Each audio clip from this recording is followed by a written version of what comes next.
It's time for Shawn and Maya in the morning. Quick pitch to Walter, looking for the record, cuts back, he's got it, he's out of it at 25 to the 26-yard line. Walter Payton becomes the National Football League all-time leading rusher. Jordan, open, Chicago with the lead. The Chicago Bulls have won their 6th NBA championship. Chicago has won the Stanley Cup. Palmero over the head of Jenks. Uribe charges, throws, out! And the White Sox have won the World Series. A little bouncer slowly toward Bryant. He will glove it, throw to Rizzo. It's in time, and the Chicago Cubs win the World Series.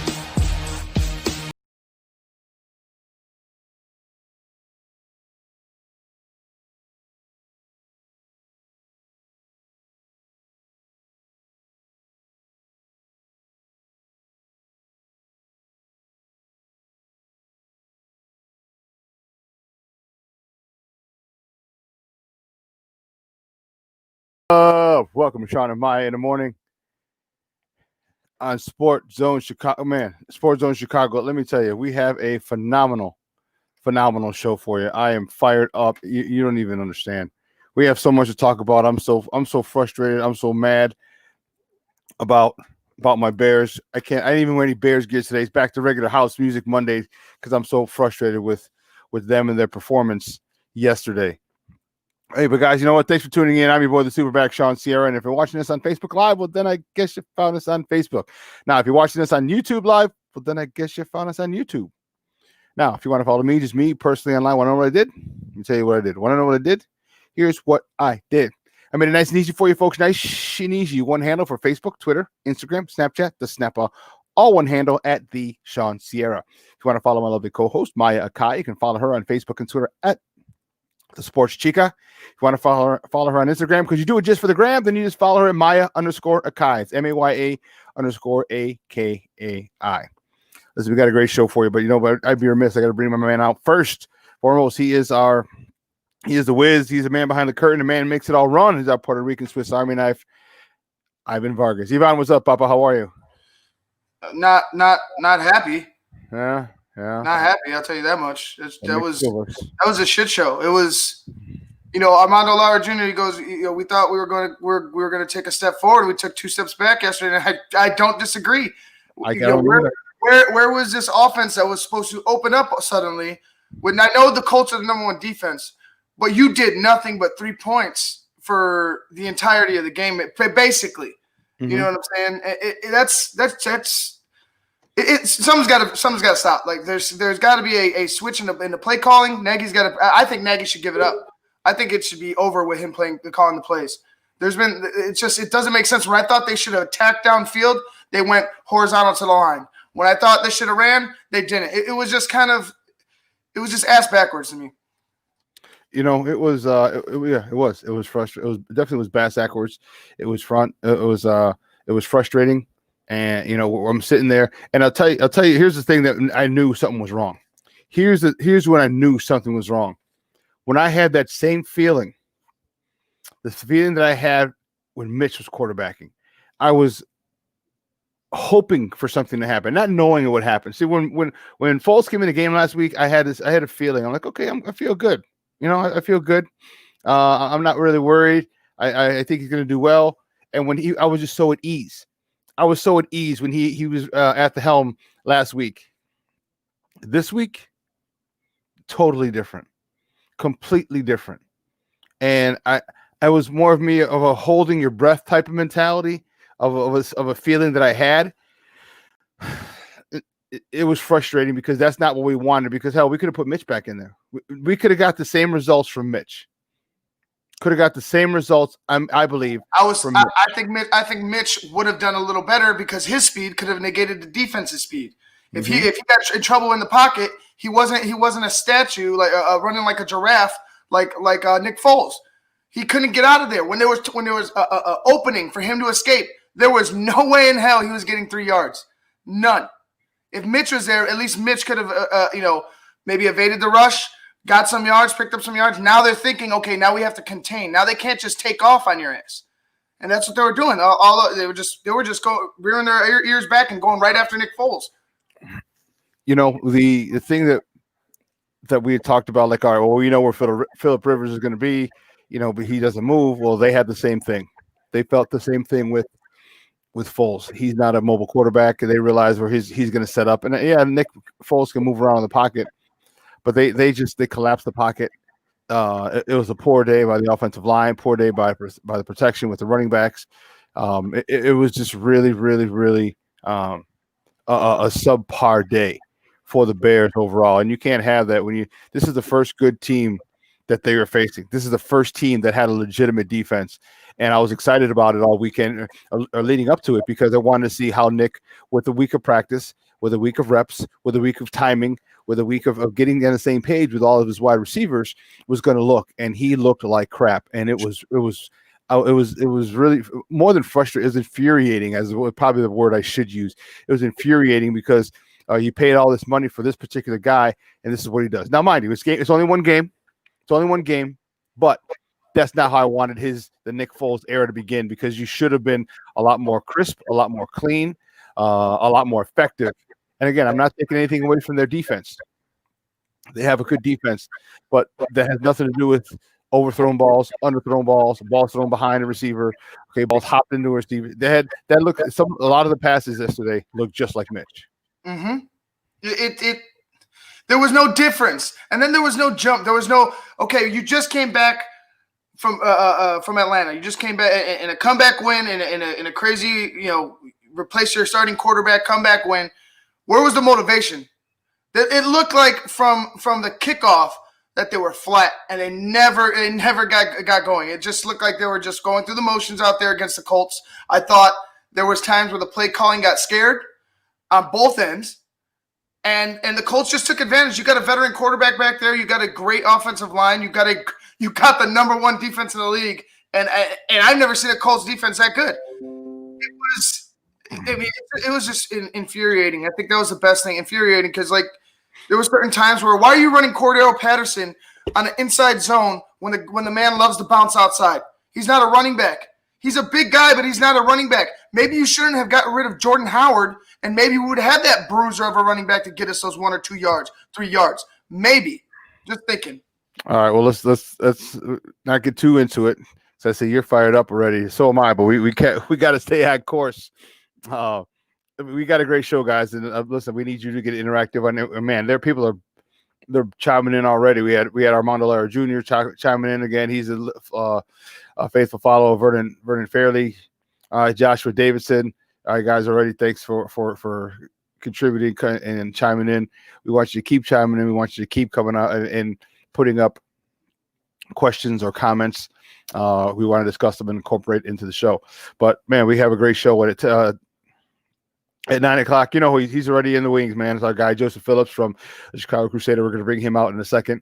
But at 10 o'clock, Greg Braggs from Braggs in the Stands is going to come in. We're going to talk more. We're going to have more Bears conversations with him. 10 o'clock also, Kenneth Davis is going to take the baton from Joe Phillips, and he's going to sit with me from the 10 to 11 o'clock hour, and then Jason Palmer from the 11 to 12 o'clock hour. 11 o'clock, Aldo Soto from Sports Mockery, and also the Pin Wheels and Ivy podcast. We're going to have a little conversation on some Cubs baseball. What do they do now? What is happening now? We're going to talk about the report from David Kaplan about Theo Epstein meeting with the Ricketts about his future. And we can only speculate if he wants to exit now, because if you remember, Theo talked about 10 years being a good amount of time for someone to be running things in an organization. He said anything more could be overkill. And remember, his time in Boston was right around 10 years, and his 10 years is coming up next year. And look at the way the season ended this year.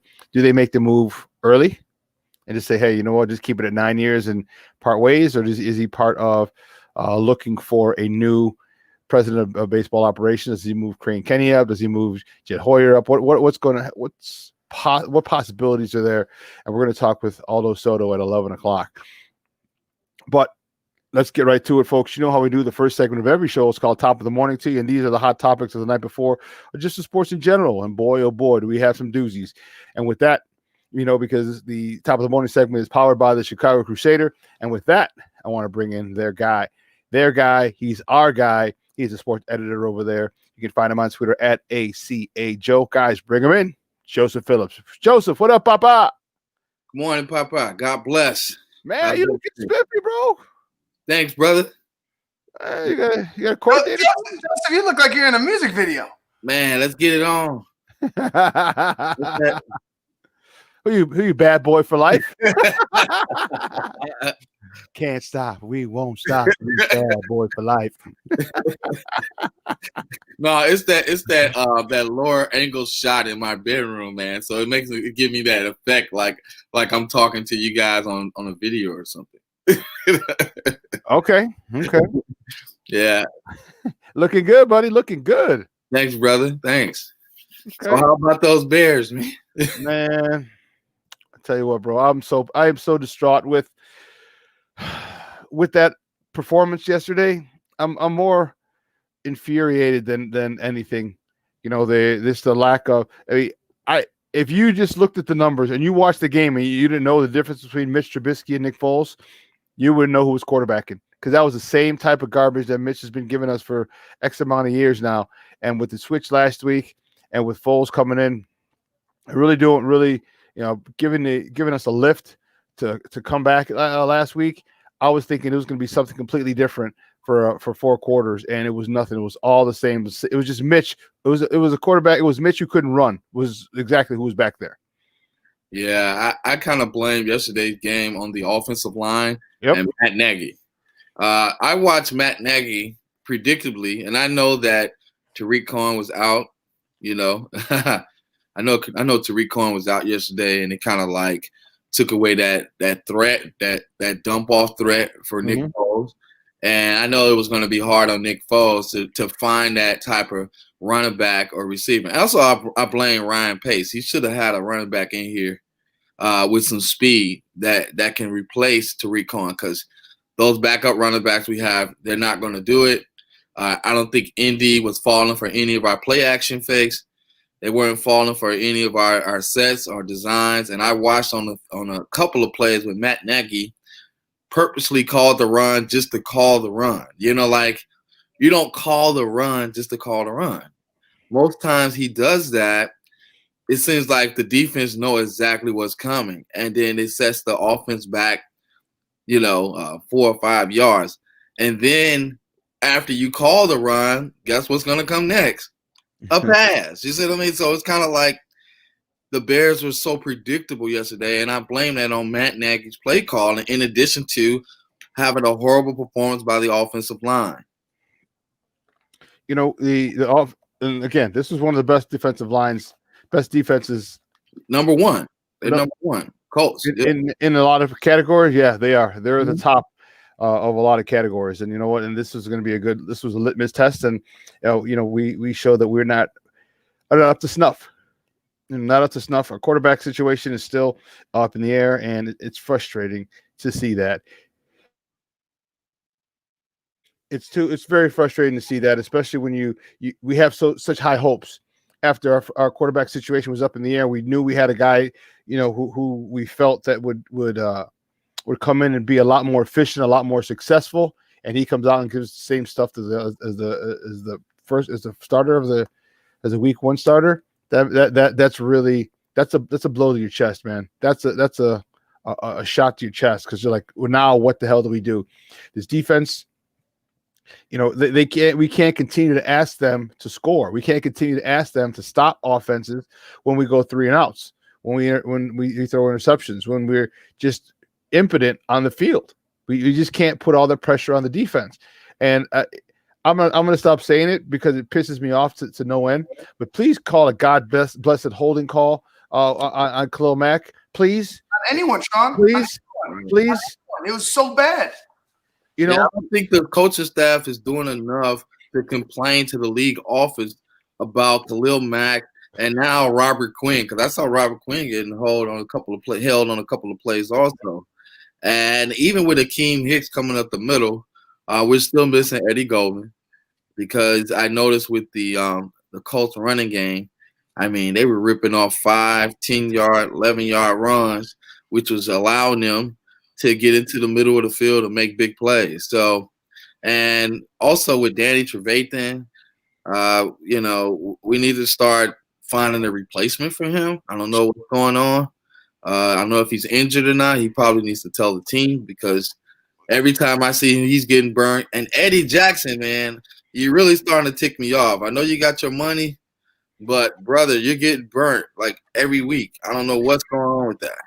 So we got to get it together before Thursday, because Tom Terrific, a.k.a. Patriot cheater, he'll be here on Thursday, and it's not going to be easy for us. I'll say this, man. You talk about the defense, and this is what pissed me off yesterday. You couldn't get off the field on third down. You kept getting penalties called on you. You couldn't, you were getting in your own way half the time. I felt like they played well enough to win the game, but they didn't help themselves. They didn't help themselves on third down. The biggest plays came from third. We had them third and long, 3rd and 12, 3rd and 7, third and whatever, and it just seemed to convert.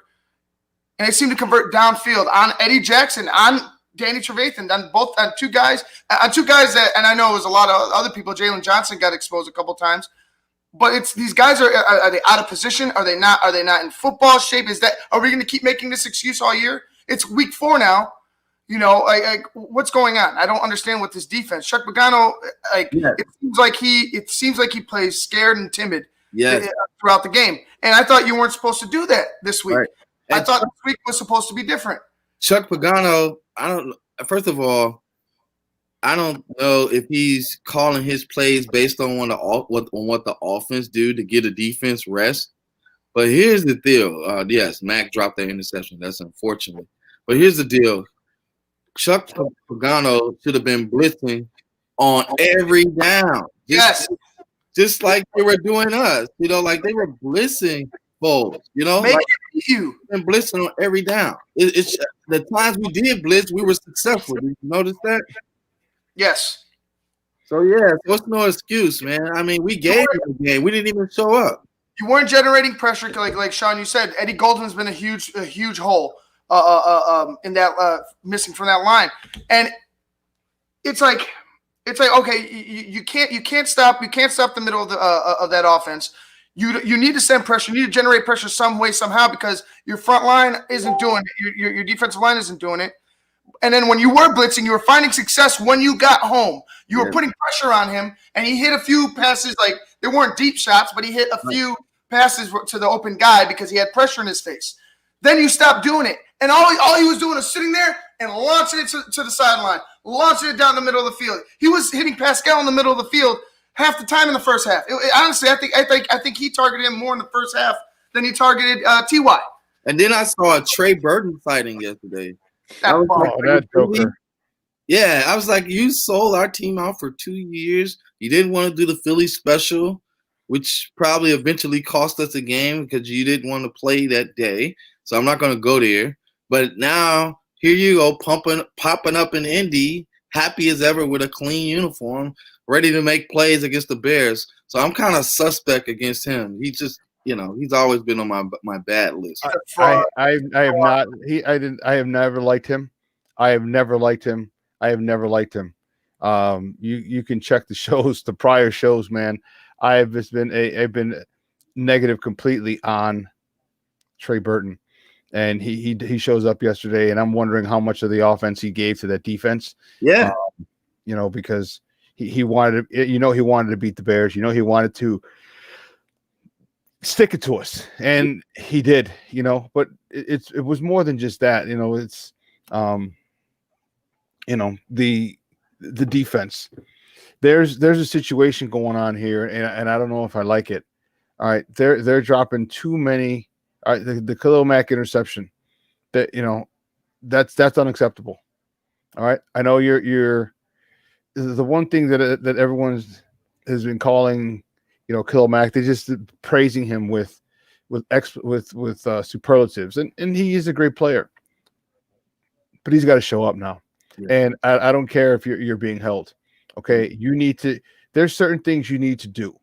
Okay, and when you're a stud player, there's certain things you need to do in that pile or on a play where you're not the focal point to show the opposing person that you don't mean business. You mean business. All right. Case in point, I was a running back. Okay. There were times, and Armando Lara was one of my linemen. There were times under the pile. Who knows? You don't know what's going. People don't know what's going on under the pile, man. Let me tell you. All right, it's some just nasty stuff. I'd had my fake race. I've been spit at. I've been called all kinds of names. You name it, it's happened. Okay, the names I could deal with. It's usually you're calling me names because I'm ripping off chunks of real estate and you're not happy about it. So one time I forgot who the team was that we were playing. The guy went under my face mask and just kind of raked my face. I was livid. You could talk smack to me. Hell, even spit on me if you want, because I know that I just wipe it off and I'm going to continue to do what I'm going to do. And when he did that, I was livid. I was just livid. One of the most this almost out of control moments I've ever been in my football career. So he did that, and we go back to the huddle, and I'm steaming. And I'm like, I hope he does it again. He did it again another quarter. And as I felt it, I bit his finger. And you should have heard the scream from this guy. I swear to God on everything. As my kids would say, on everything I love, G. I was trying to bite that son of a bitch off. I was trying to bite that finger off. And you know what? He didn't stick his hand under my face mask again the rest of the game. Okay, there's certain things that Khalil Mack has got to do. Khalil Mack has got to get nasty. Khalil Mack is uber talented, but he doesn't play with that nasty mean streak that I need him to play with. Okay, like you walk in, like no one wants to. Like I want people to afraid to block him. That's what I want. You're the most talented pass rusher in the NFL, and people are not afraid to block you.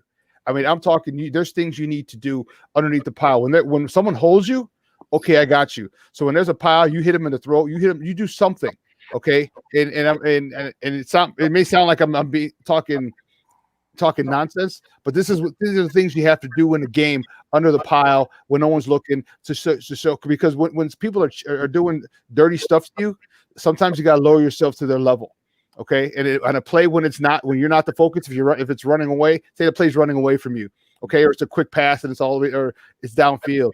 Do something to that guy, or when there's a pile, do something to that guy. Let him know to stop messing with you, okay? And put some fear in the heart of offensive linemen, because right now, Khalil Mack does not put the fear of death in these guys, and it's frustrating because he did 2 years ago.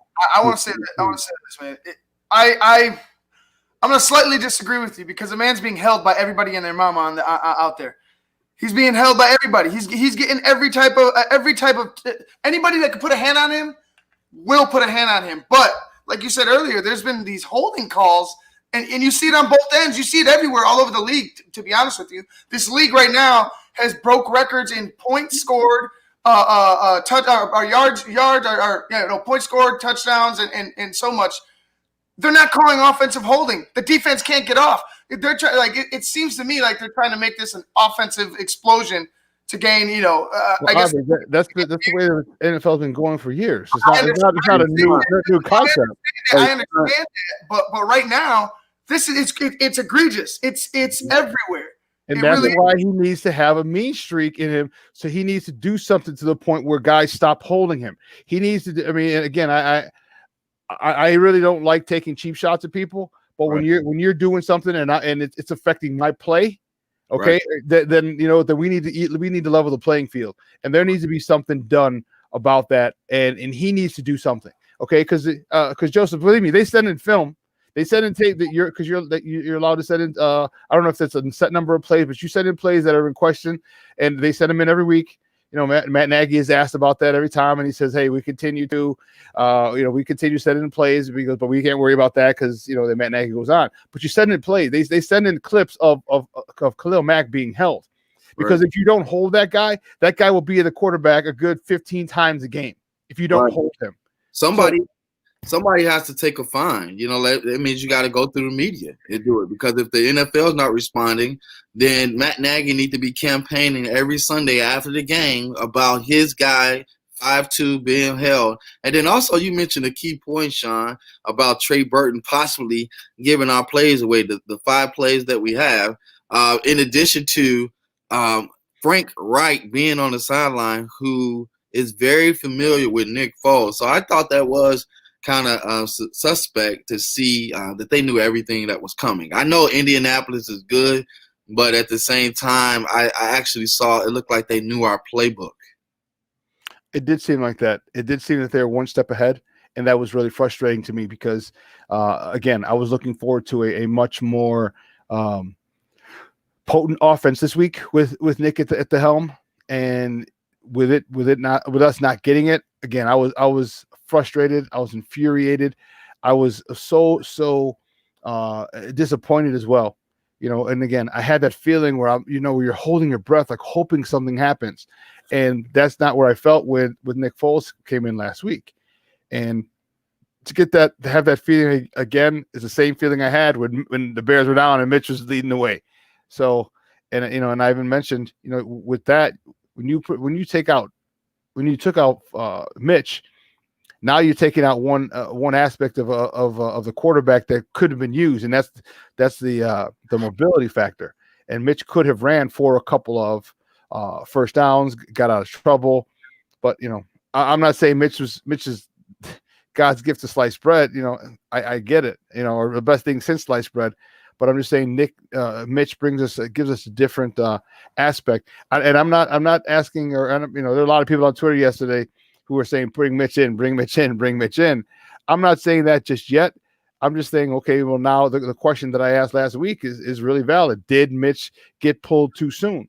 Okay, because Nick Foles has a 3-touchdown quarter last week for help us come back, but so did Mitch. Mitch had a 3-touchdown quarter in week 1. So what's the difference? Could Mitch have done better in leading the comeback yesterday? I don't know. Maybe not. We'll never know. But the fact of the matter is, now that you pulled him, now you just can't go back to him if things aren't going well. And you took a huge chunk out of our potential offense, and that's a quarterback who can run for first downs. Well, listen, we got to take a quick break, and on the other side of the break, we have more top of the morning topics. So don't go anywhere, folks. Keep it locked right here. Shawn and Maya in the morning on SportsZone Chicago.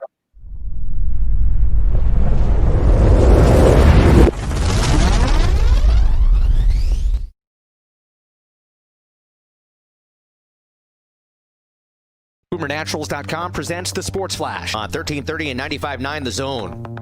So Rodrigo Blankenship is 3 for 3. This is going to be a 30-yard attempt. He's already made from 30 to give the Colts a 19-3 advantage. Here's the snap, ball down, and it's up, and it is good. So Rodrigo Blankenship matches a new career high in field goals made in a game with 4. Colts radio with the call, a 19-11 victory over Chicago. Rodrigo Blankenship with the 30-yard field goal. Indianapolis improves to 3-1 with the victory. Philip Rivers 16 of 29 passing 190 yards and a touchdown. Nick Foles arguably more effective for the 3-1 Bears, 26 of 42 passing 249 yards, a touchdown and an interception. Boomer Naturals, your source for 3-layer protective face masks. Breathable protection for adults and kids. Save 20% with promo code SPORTS at BoomerNaturals.com. Chuck Sanders, that's the Sports Flash, 1330 95.9 The Zone. Liberty Mutual Insurance Company customizes your home insurance so you only pay for what you need. As a minimalist, paying less for insurance is more. Nice place. Is your house a bubble? It's a dome. I find corners unnecessary. At Liberty Mutual, that's how we feel about overpaying for insurance. But I do miss having shelves. What would you put on them? Nothing, obviously. Only pay for what you need at libertymutual.com. Liberty, liberty, liberty, liberty. Jay Farner here, CEO of Rocket Mortgage. Making the right financial decisions has never been more important. When you turn to Rocket Mortgage, we can help guide you to those right decisions now when they matter most. Mortgage rates are near historic lows, so now is a great time to call 8338-ROCKET. And if you need some extra money, a cash-out refinance could give you that financial boost you're looking for. Call today at 8338-ROCKET or go to rocketmortgage.com to learn more. Call for cost information and conditions. Equal housing lender. Licensed in all 50 states. NMLS number 3030.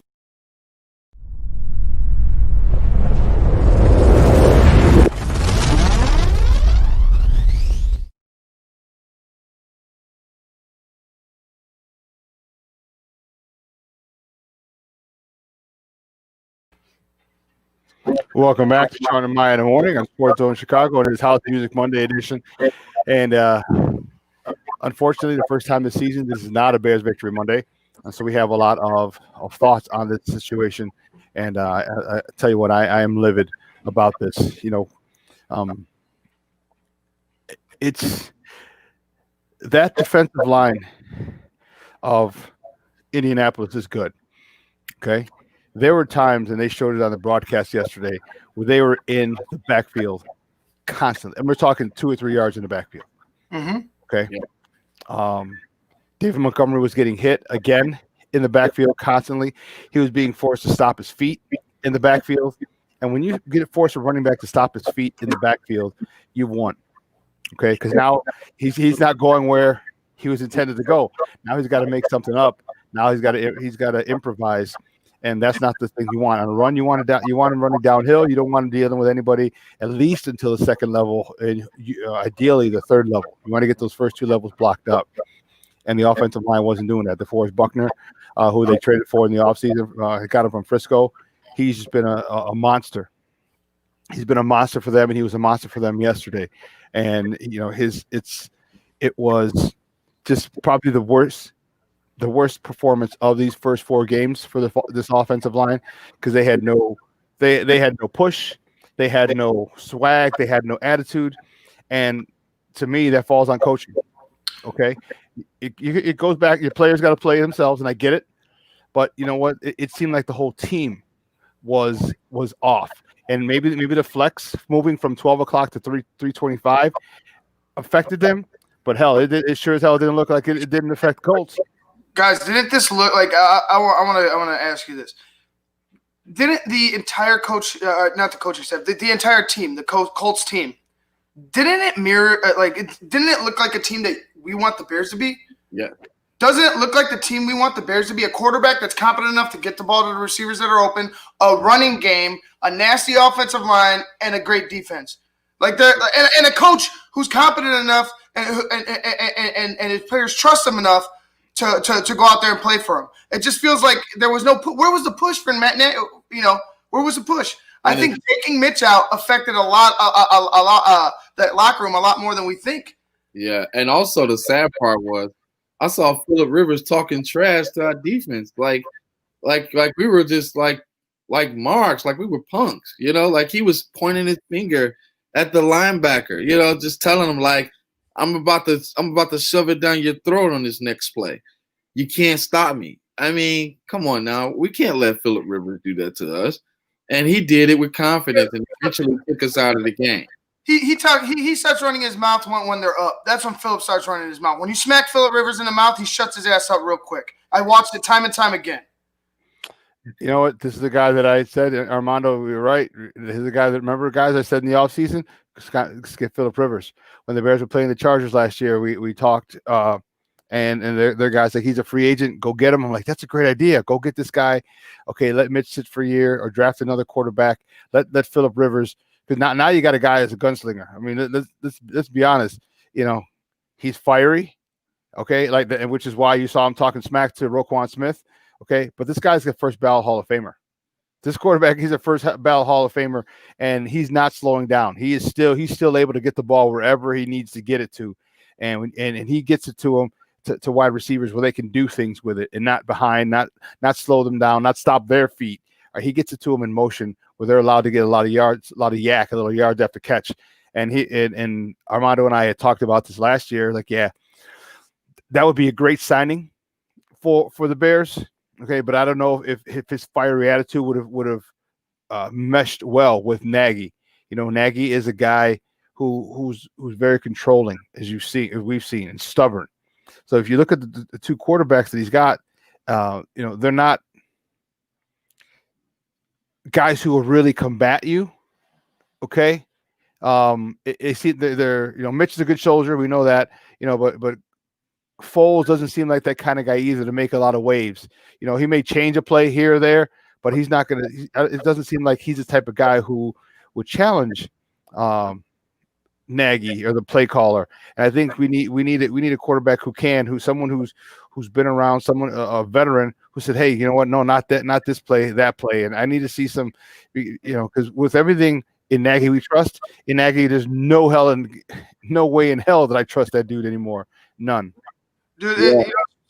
Go ahead, Joseph. No. I was just saying that I even heard on the broadcast yesterday that Nagy gave Foles the ability to audible on some plays. Mm-hmm. I mean, like, even That's awful nice of you. Yeah, I say even if the defense see what's coming, like you had a chance to change the plays at the line just to mix it up a little bit.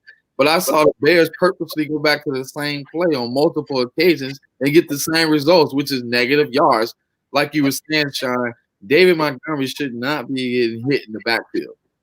He should not be getting hit in the backfield, especially after last week's performance where we saw the Bears pretty much score five unanswered touchdowns. And you come out on Sunday and then place even more doubt in our minds and our hearts, based on our quarterback situation. I don't think the Bears can develop a quarterback. I'm just going to go out there and say this. For some reason, when quarterbacks come to Chicago, they play horrible. I don't know if it's because of the staff. I don't know if it's because of the atmosphere. I don't know if it's because just the organization, period. It just seems like for some reason we can't develop quarterbacks. You know what? There's a huge difference though between Atlanta and Indianapolis. We're talking about drastic ends of the spectrum. Trash and the best defense in the league. You know what I'm saying? Like, we saw what happens when a Nick Foles, a competent quarterback, could go ahead and beat a really bad team in Atlanta. A bad defense. He beat a bad defense. That's a fact. He comes in with a real defense, and now you can't score touchdowns. Why are we still here at this point arguing touchdowns over field goals? Right. We understand that. I understand that. I don't see any touchdowns from this offense. If they score one more touchdown, they're in the game. Right. But the game yesterday wasn't even close. I know the score says otherwise, but it wasn't even close. They manhandled them. They came in Chicago and played Bears football against the Chicago Bears and then laughed as they walked out the door with a victory. Celebrated on our home field. That's so disrespectful. Yesterday was just off. Yeah. Once they got flexed, okay?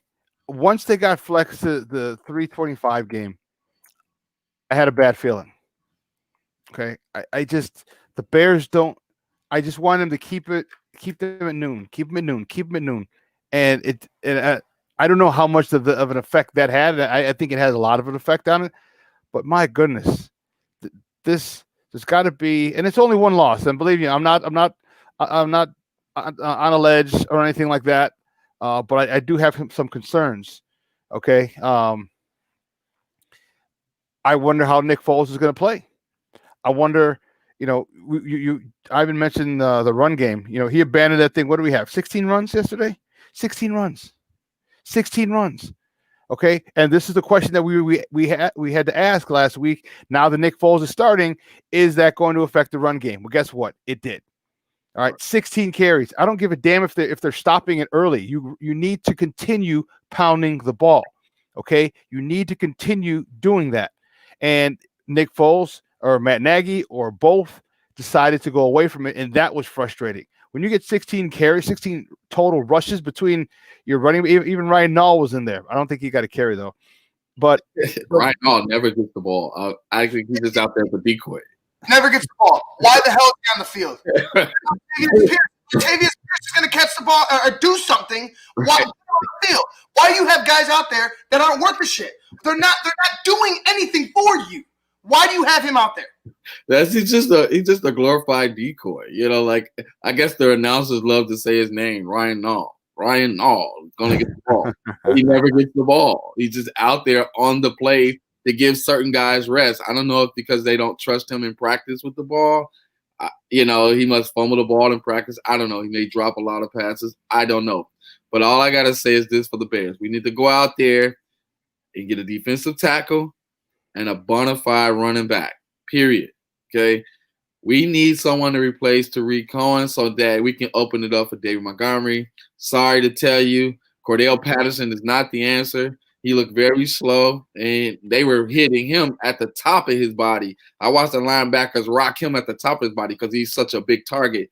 I saw a lot of the little linebackers getting leverage against Cordell Patterson, so they shut that down immediately. He's definitely not a Tariq Cohen. We need a scat back. We need someone that can make plays out of the backfield and then eventually open it up for David Montgomery so that he won't be getting hit in the backfield. You know, this was just a total cluster mess from all parties involved. You know, from the Khalil Mack again. I'm holding him accountable. Listen, son, you're getting paid $37 trillion a year. You need to come up with that interception. Yeah. Okay. Yeah. It's hanging there. It was deflected. It's hanging there. All right. And he let it in rule number 1. He let it get to his body. Go get the ball and grab it. Catch the ball. Don't let it affect you the way it did. So I was pretty pissed about that. I was pretty pissed about the Roquan Smith interception, and that's not his fault. It's where he stepped out of bounds. That was a huge play. That was a huge play. And we don't know what would have happened, how the game would have turned with those 2 plays intact. Okay. And all we can do is speculate at this point, but it's frustrating when you're a defense that predicates itself on takeovers and takeaways, and you have those there. Those are gimmies. All right. I mean, I thought it was a phenomenal play by Roquan Smith.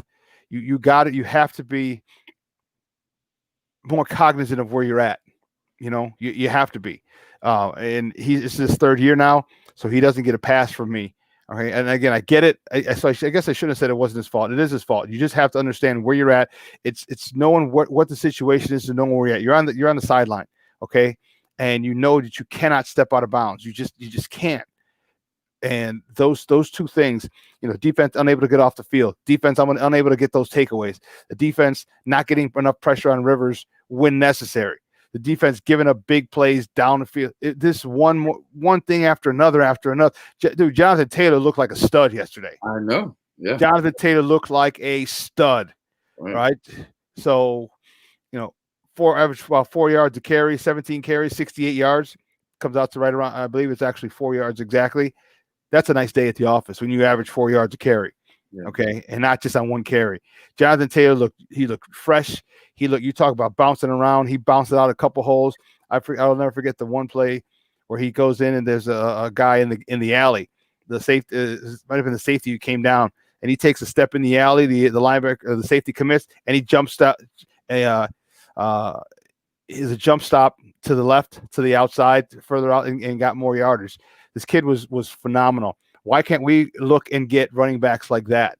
Right? It's frustrating because we need it. We need one, especially now. We need one now that Tariq Cohen's gone. So it was a cluster mess yesterday. And I'll tell you what, I can't tell you how frustrated I am. I can't tell you how pissed I am. I can't tell you that you know this. I'm not happy with the Bears right now. Because the question is, I'm asking you, Joseph, was that quarterback switch?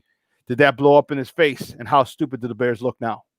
Well, I don't think it blew up in his face. I think, like I said, Nick Foles is a 3-quarter quarterback. He has to come off the bench and build momentum. You see what I mean? And now the Bears have to make that adjustment to making him a 4-quarter quarterback.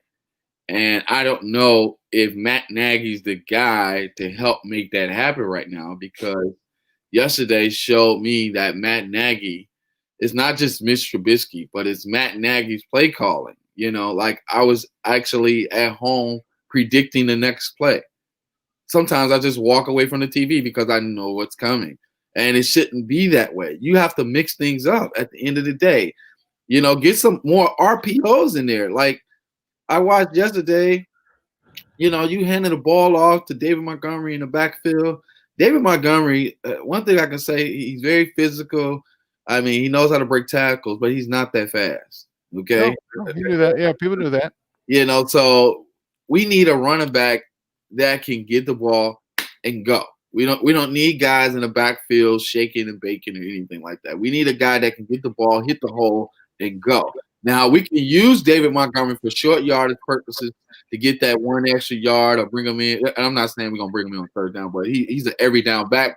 But we need that running back to open it up for him so that he can be in position to use his strength so he can break tackles and wear down the defense. But if you can't get out the backfield, first of all, you're not allowing the defense to rest because you're going 3 and out.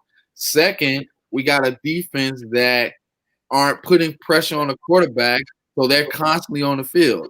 So it's kind of like we're doing the same thing the 2012 Bears was doing. We're doing the same thing the 2011 Bears was doing with Jay Cutler. So I don't want to see this again. I'm tired of the same stuff over and over. And overall, in Chicago, this has been a horrible sports weekend. I thought the Cubs and the Sox ticked me off. Then I get to Sunday, and then the Bears. I mean, you didn't have to lose like that. You could have did better than that. Should have done much better than that, and it was unfortunate. We got so Luis Mejia says the Chiefs never ran. No, the Chiefs ran, dude. Remember a couple years ago they had the league's leading rusher in Kareem Hunt. Right. Okay, so they ran the ball. Patrick Mahomes wasn't who he is now, but they ran the ball. And imagine if you had Kareem Hunt on that team. Right. With like they would be literally unstoppable. I mean, they look almost unstoppable now. So imagine if you still had Kareem Hunt, if he hadn't done that stupid thing and with the domestic violence situation, that running back with that offense, it's ridiculous. Shawn, it seems to me that Matt Nagy really has this like longing to be the Kansas City Chiefs.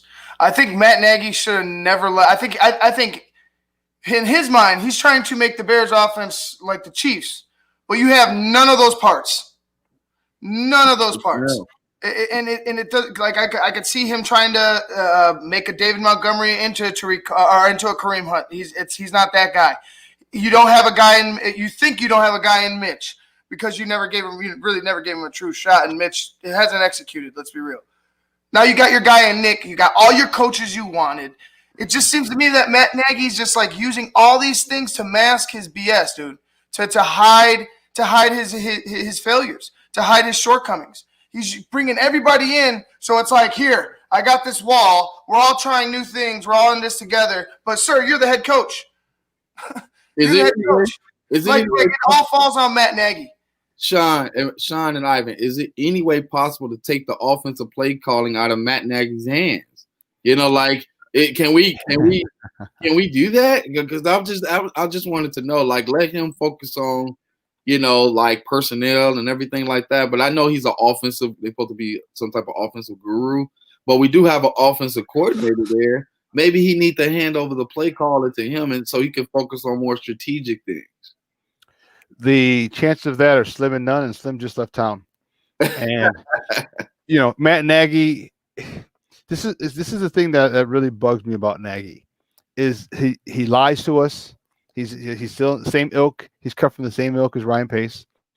He lies to us, and he even said, if I thought it was in the best interest of the team for me to stop calling plays, he said I would give them up.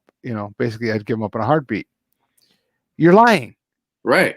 There's no way on God's green earth you're giving up the play calling, because if that's the case, that would signify to you and everybody else in that organization that you're a failure at calling plays. Right. You're not. So if you're a failure calling plays and we brought you in here because of your offensive play calling, why are you here? Right. And plus, no, there's no reason. There's no way he's going to give up play calling. No. Oh, wow. And plus, another reason why he'll never give up play calling, because I saw during the NFL draft, did you see in his basement, this guy has color pictures of all the plays of the Bears taped up around the walls of his basement. Is unbelievable. I mean, like, I'm like, what do you got going on down here? That people can come down here and steal the plays, and just send them off to everybody and just. I don't know if anyone's in his basement. You got to be let into his house first. I was like, who's been down here, man? It looked like a secret laboratory. But at the end of the day, you got all these unorganized colored play callings on the wall, but none of them work. So I'm just like, I think he's overthinking the process. Just keep it simple.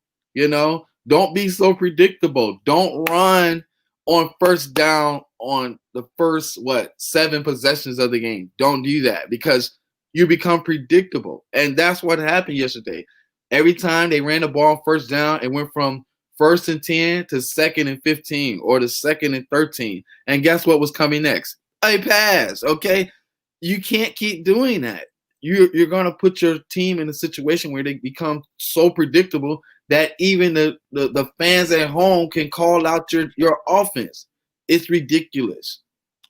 Yeah, it is. It is nothing more, nothing less. And I'm telling you, this guy is doesn't have a long leash after this, because I say the move quarterback switch blew up in their face. Because now where do you go? Do you go back to Mitch? You go back to Mitch? Is that what you do? You know? Oh, you bring in Tyler Bray? I mean, what, you know, he was on the roster. He was on the game day roster. So, you know, this is not good, Ryan. And this is the worst thing that could have happened to Ryan Pace.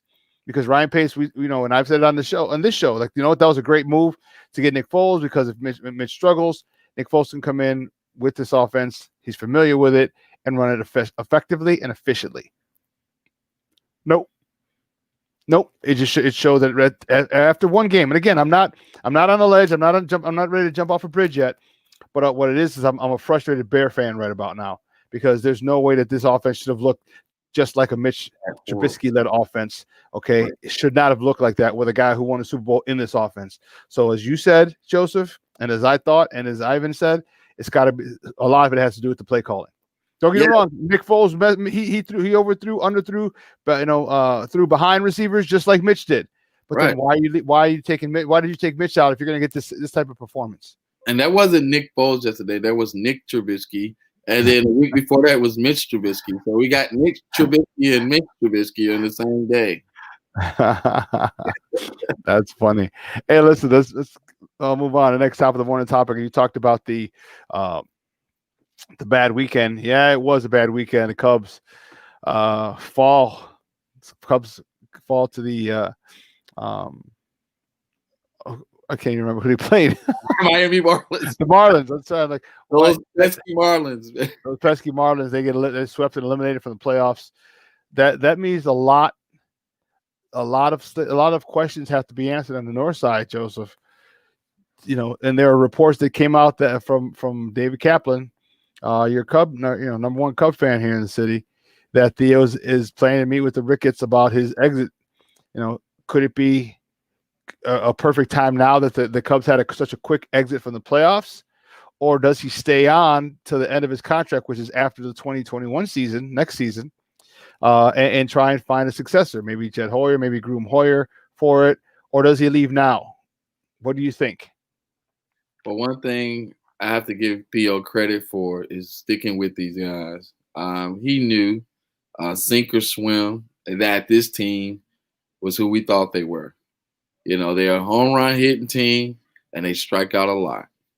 And I think Theo recognized that after the 2016 World Series that, hey, if things go wrong, the worst case scenario is, listen, we won the division at the end of the day. And what a way to end it, to end this era from that core group from 2016, than to give the fans a division championship in the strikes, in the COVID-19 played season. What I believe Theo is going to look at his options. I don't know if he's going to leave or not, but I think he has one foot out of the door, especially with the turnaround you have to do with this team. He's going to probably have to trade off some guys before he go, so that he can put the team in position, in a better position before he leave. We need some high contact guys, in addition to adding one or two power hitters, because as you can see, as you saw what took place on Saturday, you don't need a lot of 30 home run hitters to do damage and win games. You need to learn how to play small ball and know how to hit in situations. So hopefully Theo, before he leaves, he put our team in a situation where we can make trades. I love Cal Schwarber, but I think his time is up here. Chris Bryant, Captain America, no call, no show. Anthony Rizzo, Rizzo, combined with Brizzo, they were 0 for 16 in this. 0 for 16. I think that was the last 16 at bat in the series. So that's pretty horrible, brother. I mean, what can Theo actually do? I don't know. I really don't know what Theo can do. And so does he leave now? I mean, we're going to talk to Aldo Soto later at 11 o'clock, and we're going to see if he has any. He writes for Sports Mockery, and he's on one of the hosts of the Pinwheels and Ivy podcast. We're going to ask him, his thoughts on it, because this Cub team they can't go anywhere. All right, we got one pitcher.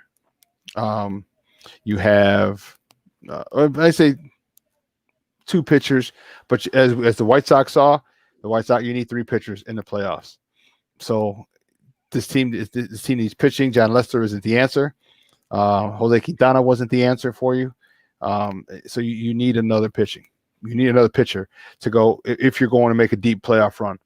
And right now, back then you had some pitching back then when you won the World Series. Now you don't, and now you're struggling. And is it time to blow it up? Javi isn't playing like Javi. Chris Bryant wasn't playing like himself. Rizzo. I mean, all those big names, all the guys who were stars and superstars. All right, they just never got back to that status. Was it a quick hit, one hit wonder, and they flashed for a year or two, and then yeah? Or, I mean, is this who they really are? I mean, because baseball has a way of humbling it, so it brings you back to your means. So maybe they got the best, and maybe even a little people outplayed their actual talent, because no one's been able to come back to the level that they had in 16. Nobody. Right. Nobody. And that's always a window of opportunity to do things, just like we were talking about this season, even with the Sox. Like I said, if you got a chance to make it, make it. If you got a chance to go to the World Series, go to the World Series. And I thought the Cubs, like I said, they hit their peak faster than most people thought. People were waiting for 2020 or 2018, 2019, but they ended up hitting their peak during that St. Louis series when we realized that we can compete with them. And Cal Schwarber hit that home run on the scoreboard. And even though we got swept by the Mets following that series, it did build momentum for us in the next season, which led to us winning the World Series, even in a tough Game 7, one of the greatest Game 7s in World Series history. No, not one of the best. The best. That's right. That was the best. That was the best Game 7 I've ever seen in my life. Yes, the greatest Game 7 in World Series history. And God did intervene for us. Thank you, Lord. Yeah. I wish God would intervene and put one more guy on base for Rajai Davis, but that's another story. Hey, I'm just keeping it 100. Hey, listen, we got to take a break. Hey, Joseph, good stuff, Papa. I appreciate it, man. We will holler at you on Wednesday, and we will see you. Do me a favor, though. Let everyone know where they can find you and your work online. All right. Feel free to check out my work on ChicagoCrusader.com. I just recently did a story on Akeem Hicks, giving out 150 pair of new shoes to the Boys and Girls Club in the Uptown neighborhood. And also, I'll be doing something on the Cubs and Sox being eliminated from the playoffs. And in addition to that, the Deion Sanders story, just his new hire at Jackson State University. Cool. Good stuff, Papa. We'll see you on Wednesday. All right. Thanks a lot. God bless. All righty. Hey, guys, we got to take a quick break. And then the other side of the break, my guy Kenneth Davis joins us for the next hour from 10 to 11. But we're going to bring on our friend as well right after. We're going to continue this Bear conversation. I know Kenneth has a lot to say about it, and our guest definitely has a lot to say about it. And so Greg Bragg's coming up on the other side of the break. So don't go anywhere, folks. Keep it locked right here. Shawn and Maya in the morning on SportsZone Chicago.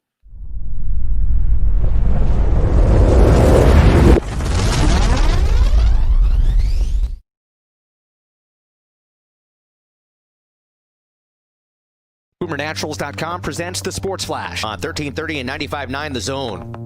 So Rodrigo Blankenship is 3 for 3. This is going to be a 30-yard attempt. He's already made from 30 to give the Colts a 19-3 advantage. Here's the snap, ball down, and it's up, and it is good. So Rodrigo Blankenship matches a new career high in field goals made in a game with 4. Colts radio with the call, a 19-11 victory over Chicago. Rodrigo Blankenship with the 30-yard field goal. Indianapolis improves to 3-1 with the victory. Philip Rivers, 16 of 29, passing 190 yards and a touchdown. Nick Foles, arguably more effective for the 3-1 Bears, 26 of 42, passing 249 yards, a touchdown, and an interception. Boomer Naturals, your source for 3-layer protective face masks. Breathable protection for adults and kids. Save 20% with promo code SPORTS at boomernaturals.com. Chuck Sanders, that's the Sports Flash, 1330 95.9 The Zone.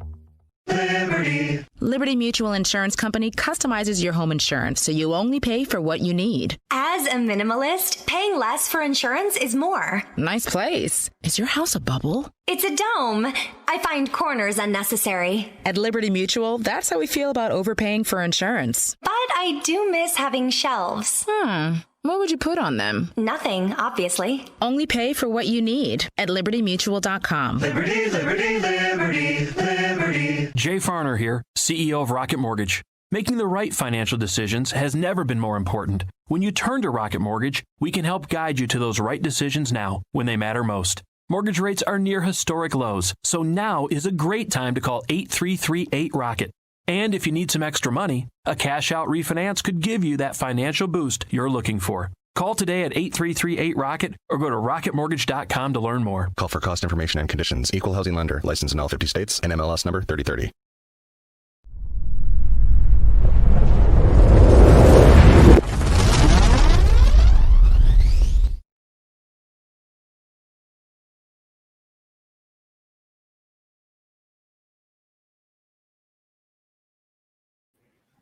Welcome back to Shawn and Maya in the morning on SportsZone Chicago on this House Music Monday edition, and unfortunately not a Bears victory Monday.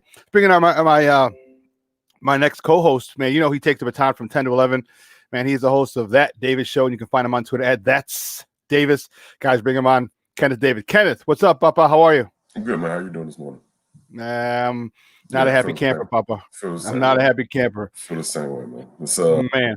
It's disheartening because you would think that the next game coming up against the Tampa Bay was going to be the game that you're probably going to lose.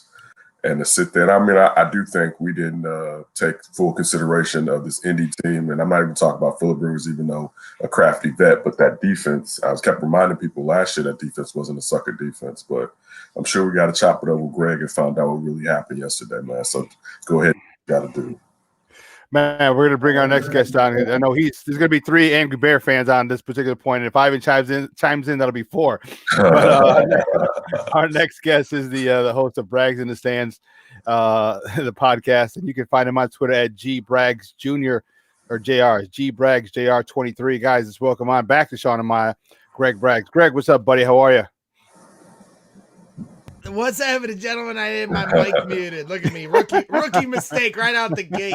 We had so many mistakes yesterday. I had to hold true to what the Bears were doing. Yeah, just keep it in line, man. Just keep it uniform. Why not? Keep it consistent. You know, I'm always 10 toes down with the Bears. So mistakes starting out the gate, just like the Bears. Yeah, I'm just as angry as you guys are. You know, I'm actually surprised. I was not expecting them to look as bad as they did. I know the Colts definitely came with a better defense than the other teams the Bears have played this season, but I feel like now we're gassing up the Colts defense a little higher than maybe what they're not the purple people eaters. I mean, we made them look like that, and that's really frustrating to me, especially coming off what we saw, you know, when they finished the game against Atlanta.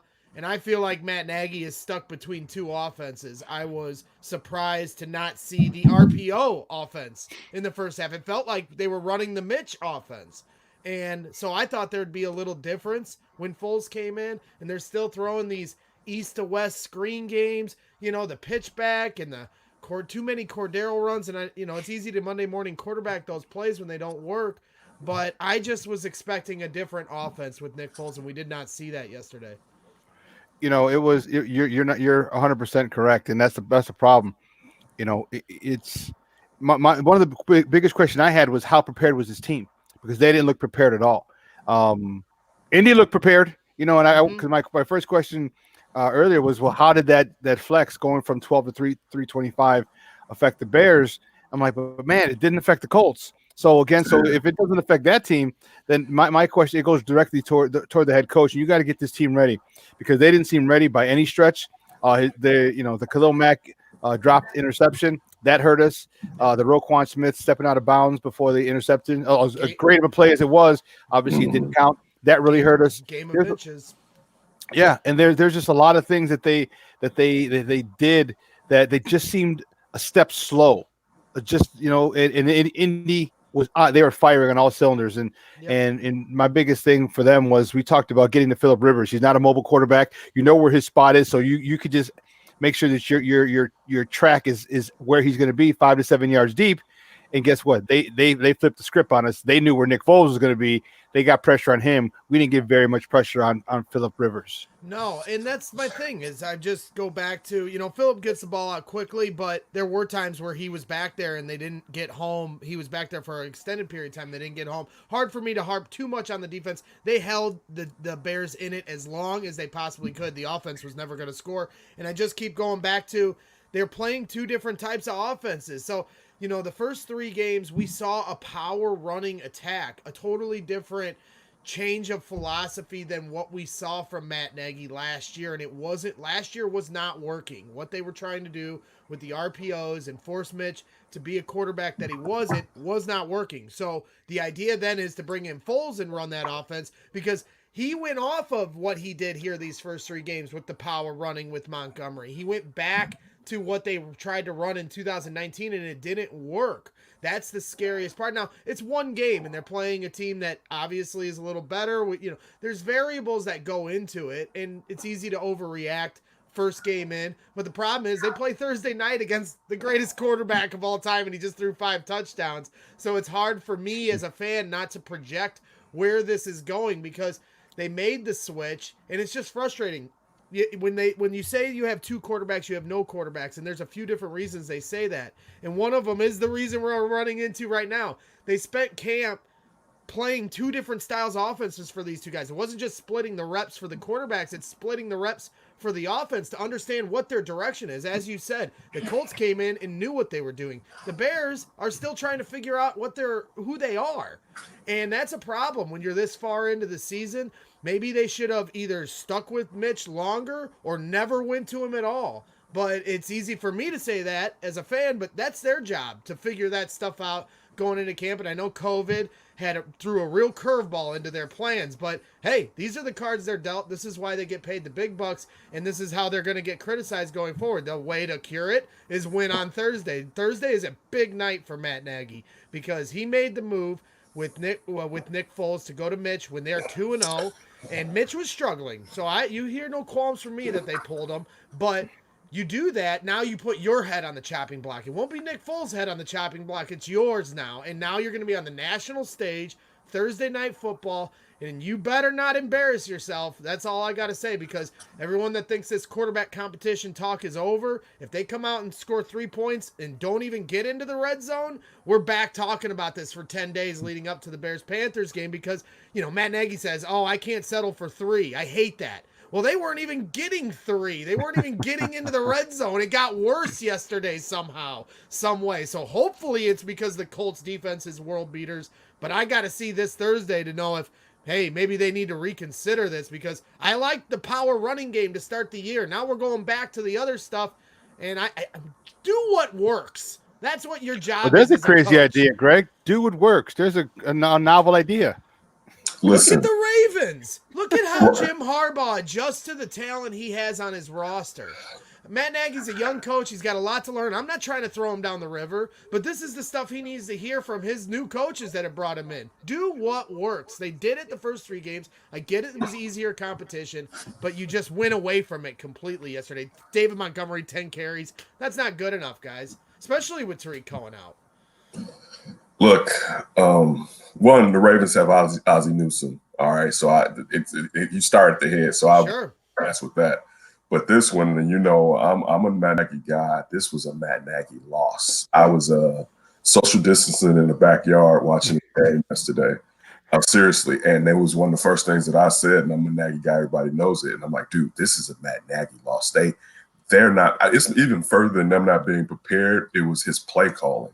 Just getting really what you're saying, Greg. It really didn't make a lot of sense, and I'm with you. I would have definitely you need to stick to the power run, one, because you have a less mobile guy back here in the first place. All right, so let's just you want to stick to the run. But it was a Matt Nagy loss, and I definitely want you to speak to that. But after that, I also feel, and you're right, the defense did perform well enough because they kept Indianapolis to 16 for the majority of that game. Mm-hmm. But you know what? I also felt that I'm still looking to Chuck Pagano sideways because there's still things with that defense where you're not getting the best. You got a lot of talent on that defense. And I know, and we talked about this before, these guys may not be in rare air, but they're still very good. And you're not getting enough out of that defense. And partially it's because Indy abandoned the run.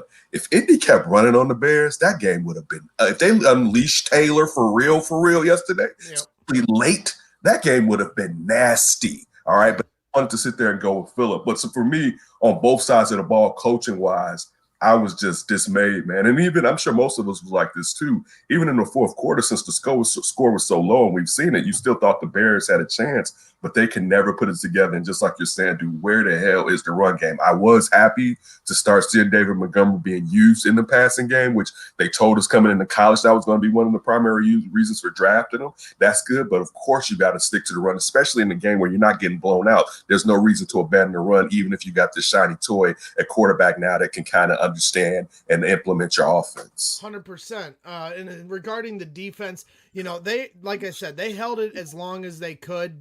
Could they use some help in the middle? You know, maybe get a Snacks Harrison everyone keeps talking about to fill that Eddie Goldman role. I wouldn't mind seeing that. Jalen Johnson was getting beat up a little early on and then recovered as the game went on. I was impressed with the way he recovered as the game went. So give them a lead for once, and then let's see how this defense plays. I agree. Pagano definitely needs to be looked at, but I also want them to not be constantly being leaned on. Now, as far as the offense is concerned, Nagy doesn't stick to it. We saw it early on, even when they won the games. There was a point, I believe it was the Giants game, where it was 3rd and 1, 4th and 1, a chance to seal the game, and he threw it, and he didn't run it with David Montgomery on both downs, and everybody freaked out after the game. What are you doing? And it's like you'd think in that moment he'd learn from that lesson. Now here we go to this game. It's 3rd and 1 in a pivotal moment in the 4th quarter, and he has Cordero Patterson back there in an obvious running down. It's just like that kind of stuff. It drives me crazy. You've set yourself up. You've got the guy, and then you go away from what you do or what you've done well so far. I get he wants to do other things, but it just seems like Nagy is always caught in between what they should do and what he wants to do. Guys, we're joined by Greg Braggs from Braggs in the Stands. Talking a little Chicago Bear football right here on Shawn and Maya in the morning on SportsZone Chicago. You know, this really brought out the any loyalty and trust that I had in Matt Nagy, which is very little at this point or before the game, is all but shot, all but gone. And you know, where do we go from here? You know, do you dare bring Mitch back? I mean, Mitch gives you the running component because the throws that we saw from Nick Foles yesterday were ridiculous. He overshot guys, he undershot guys, he threw behind guys. And I said earlier, I said, if you didn't know who was quarterbacking, you'd think it was Mitch. A lot of his throws were Mitch throws yesterday, and that's not acceptable. Not for what his track record has shown. So what options do we have? Do we go back to Mitch? Do we go to Tyler Bray? What do we do? The reason it looked like that is because of what I've been saying for a year and a half, and I've been getting dragged on Twitter for it. It's not all on Mitch. This isn't all just a quarterback problem. And when your play calling is subpar and your tight ends are non-existent and your run game can't get going, all of a sudden those deep, every time they throw it deep, guys are blanketed. When the Chiefs throw it deep, guys are wide open. 20-yard separation. Why? Because they have continuity. We have no continuity. You can't expect the quarterback to pull miracles. I don't care who it is. Did Nick Foles look comfortable at any drop back at any point? He was always kind of like stepping back a little bit. Why? Because these guys are getting pushed back, you know? I want all these guys to hold their jobs, but offensive line has to do a much better job, or you're going to start seeing guys get replaced on that part of the line. Because, you know, when guys are coming around the edge and Nick Foles can't run for his life like Mitch can. You know, there was one point where Nick just threw it away, and I thought that was a really smart play. That's the kind of stuff Nick Foles is going to have to do when the offensive line breaks down. Mitch, he used to do that like rollout thing, and sometimes it'd be a miracle play or he'd turn the ball over. So I think Mitch could even learn from throwing the ball away at times, but Nick can't run for his life ever. So you're either going to get the sack if you can't hold the line. So it's just it's really hard to say what they're going to do on Thursday. Where do they go from here? Well, you got to be 10 toes down to what you've committed to with Nick Foles now. I want Nick Foles to work out. For anybody that thinks I'm a Trubisky truther rooting for Nick Foles to fail so I can see Mitch come in, you are wrong. I want to see Nick Foles work out. They need to put their 10 toes down in. If Matt Nagy believes it, pick a lane, either the power run offense and work off the play action, however that works, or the RPO stuff. It feels like they're stuck in between, and they need to just pick a lane and go with it. Don't be scared. This feet in the water crap isn't going to work. You got to go all in. And then, like you said, do you go back to Mitch? The only question to that now, at first I thought it would just be if injury happened, and you've seen here in these first 2 games, Foles is always one tackle away from that. He had one where he was hitting the knee that I thought might put him out for a few plays. Yeah. Last week on the Anthony Miller game-winning touchdown, that's a kind of play that breaks a guy's collarbone. These are the things I'm looking at, but now that they only mustered up 3 points and they got worse somehow with Nick Foles, in which I was not expecting at all, and I'm totally willing to give them a pass if they show up on Thursday. But let's be honest, guys, if they do this again on Thursday on the national Thursday night stage, there's no way 10 days later, you might have Foles still for 10 more days going into the Panther game, but if they keep looking like crap, I don't care if no fans are in the stands. You will get pressure from somewhere to make another switch, and I hate saying that because nobody wants to see this quarterback carousel go round and round and round, and that's why I've always said, stick to your convictions. They screwed up. They should have just went with Foles to the start. I hate being this Monday morning quarterback stuff in the camp. Just pick a lane, because now you see what happens when you can't decide. They should have just gotten rid of Mitch and got Tom Brady and Rob Gronkowski here instead of doing this carousel. Now they said, all right, we're going to stick with Mitch and play him to start, and they gave him 2 games, and they were 2-0 in those games. That's pulling the trigger too early, in my opinion, but if you want to do that, fine, but you better stick your feet in the dirt with Foles now. Problem is, it's a results-driven league, and jobs are on the line, including Ryan Pace's, not just Matt Nagy's. So if they go from 3-0 to 3-3, now what? What do we do now? So it's a great question, Shawn, and I'm excited to see how it plays out. I'm also kind of very scared to see it play out.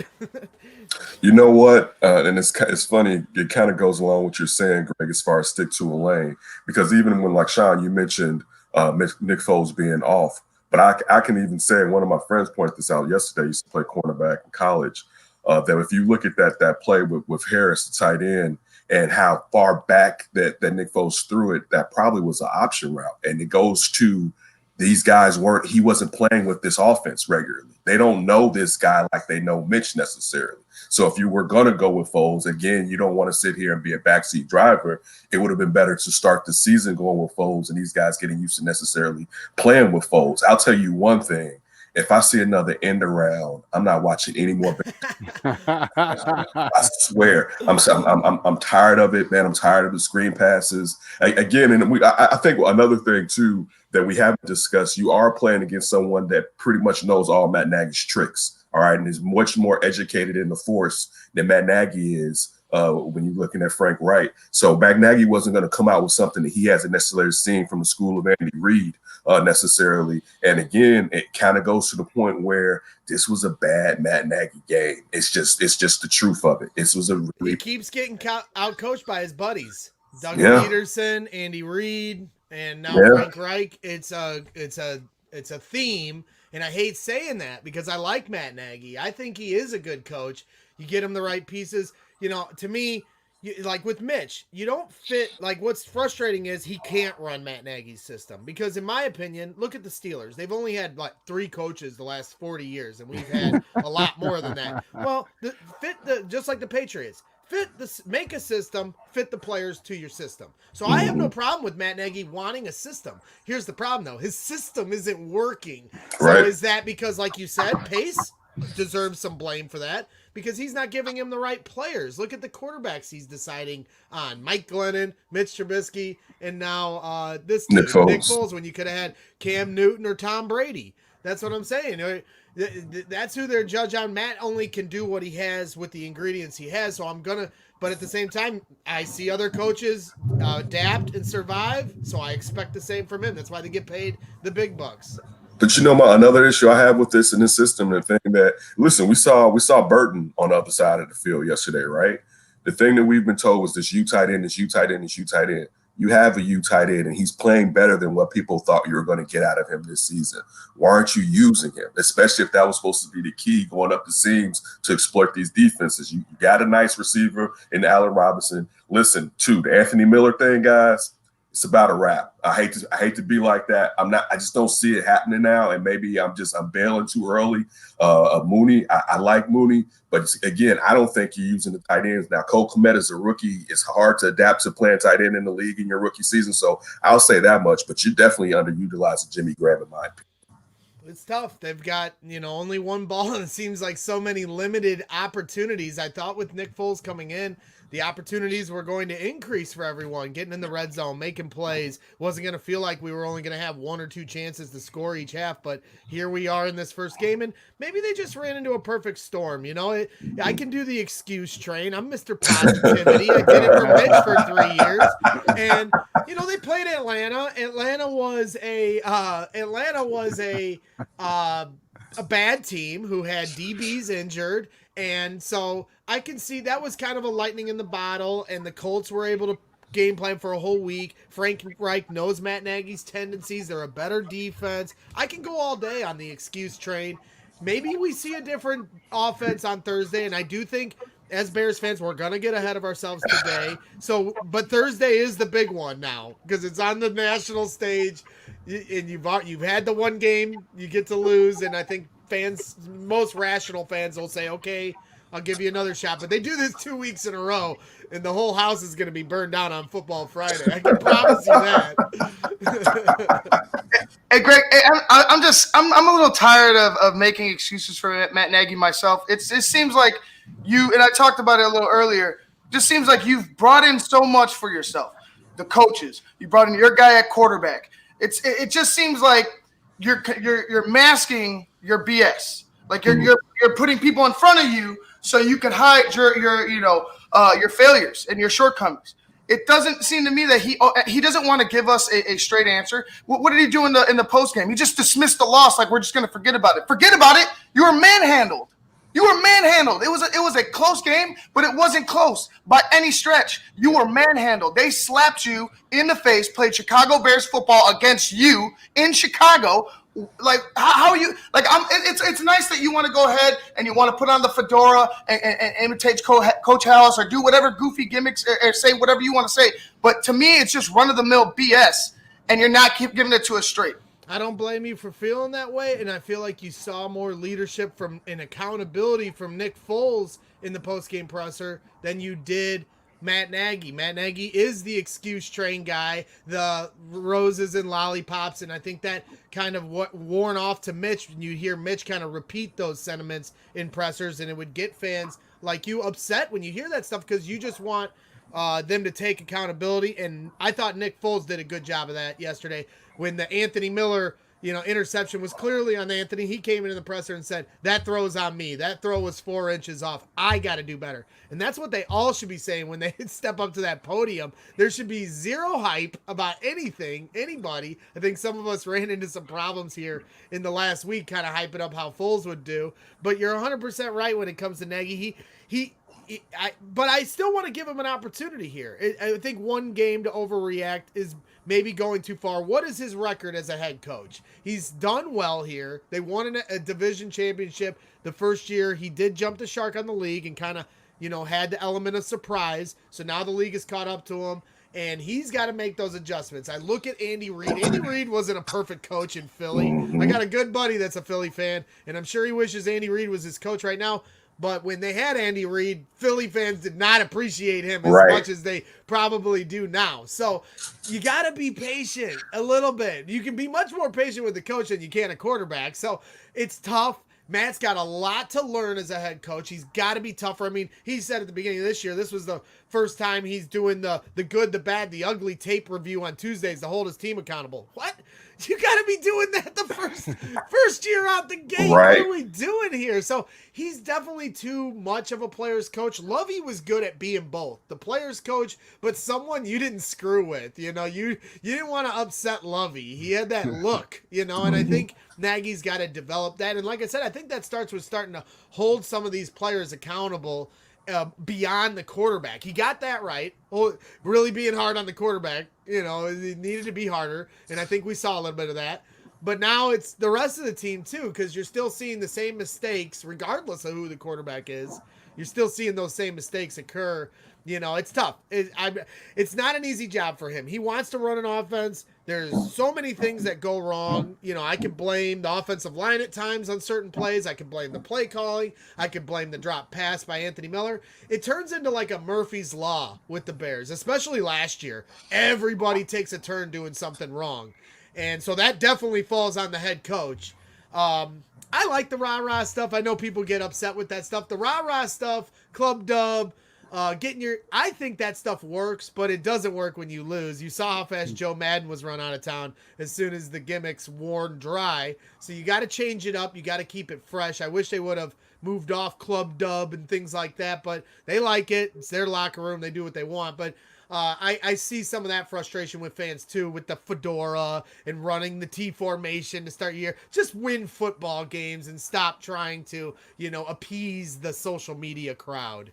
Yeah, guys, we're joined by Greg Braggs from Braggs in the Stands, talking a little Chicago Bears football right here on Shawn and Maya in the morning on SportsZone Chicago. Let's switch sides of the ball, and that defense is really, we've been talking about the gaping hole, literally and figuratively, that was left by Eddie Goldman.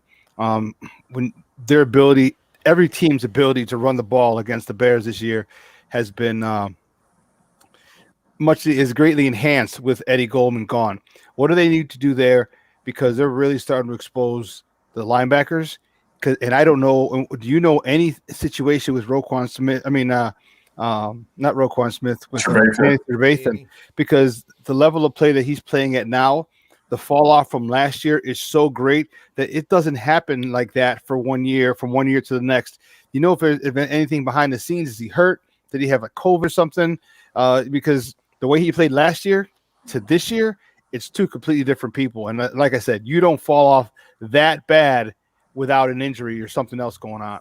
Well, I'm no now. Like I said, when you watch Braggs in the Stands, you'll learn real quick. I'm a fan, no analyst. I can shoot the shit with anybody as good as anybody at the bar and fake like I know what I'm talking about. But when it comes to Danny, I definitely think just like back when Urlacher used to be able to roam free because he had Keith Traylor and Ted Washington in front of him. When you lose that guy in front of you, now all of a sudden you're exposed to more responsibilities, and I think Danny's running into that. Also, he's a veteran that I'm sure really scaled back his offseason with everything going on. There was no offseason, so then he goes to camp. I bet you he was one of those veterans taking his time around camp, not doing it. So I'm hoping, because I really like Danny Trevathan as a leader, that it's a lot of rust and he's very old and you got to knock those. It's like knocking the cowboy. And hopefully by week 12, we don't notice him as much, but you saw Philip Rivers barking at him about how he's not fast enough. You could hear Philip Rivers telling him that yesterday. So that had to be a humbling moment. They definitely need some help in the middle.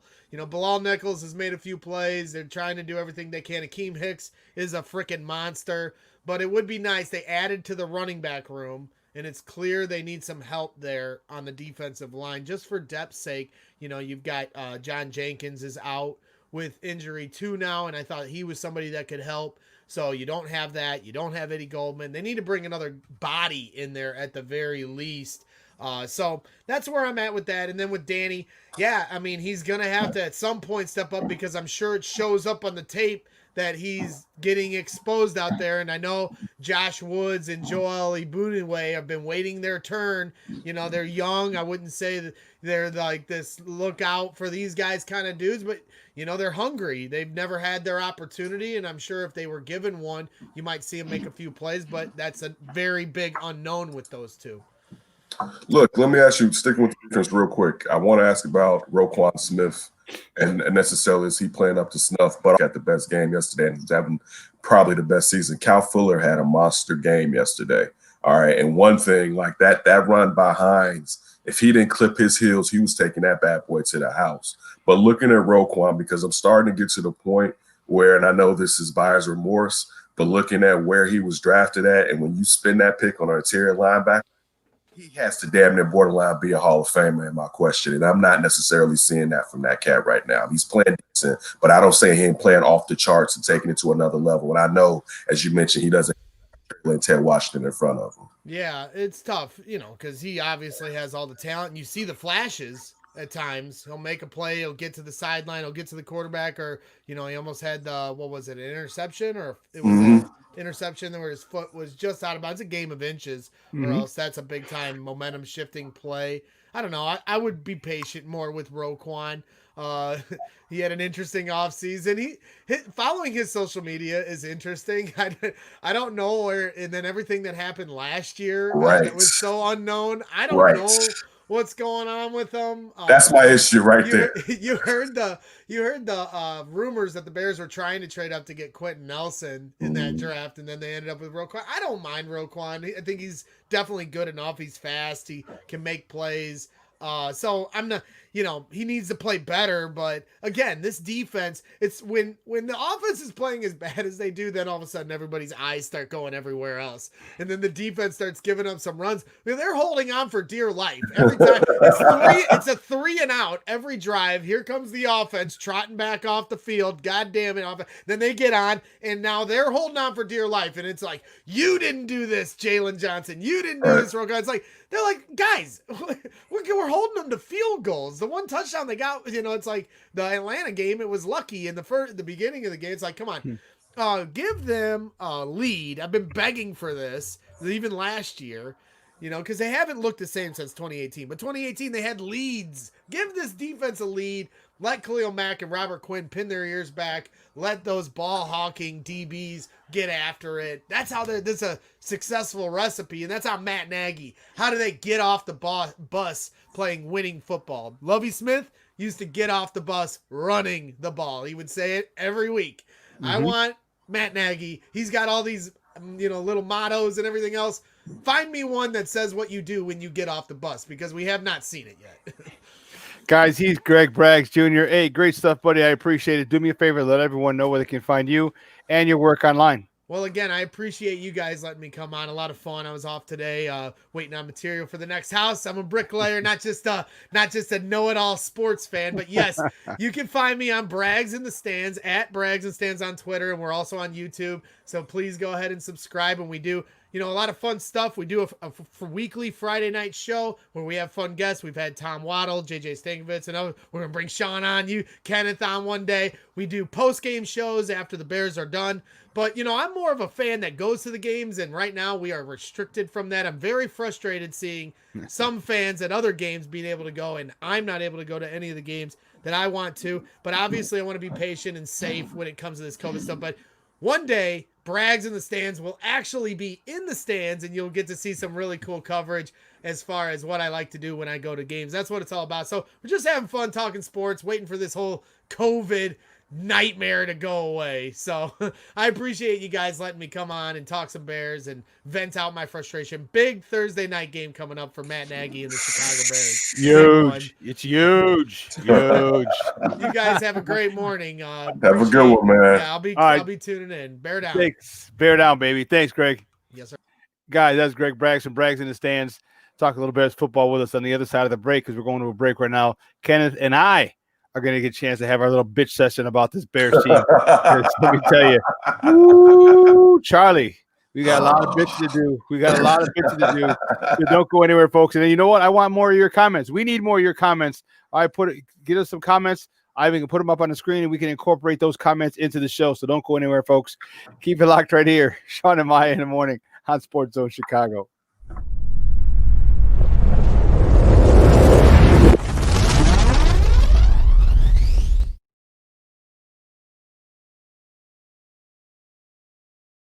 BoomerNaturals.com presents the Sports Flash on 1330 and 95.9 The Zone. So Rodrigo Blankenship is 3 for 3.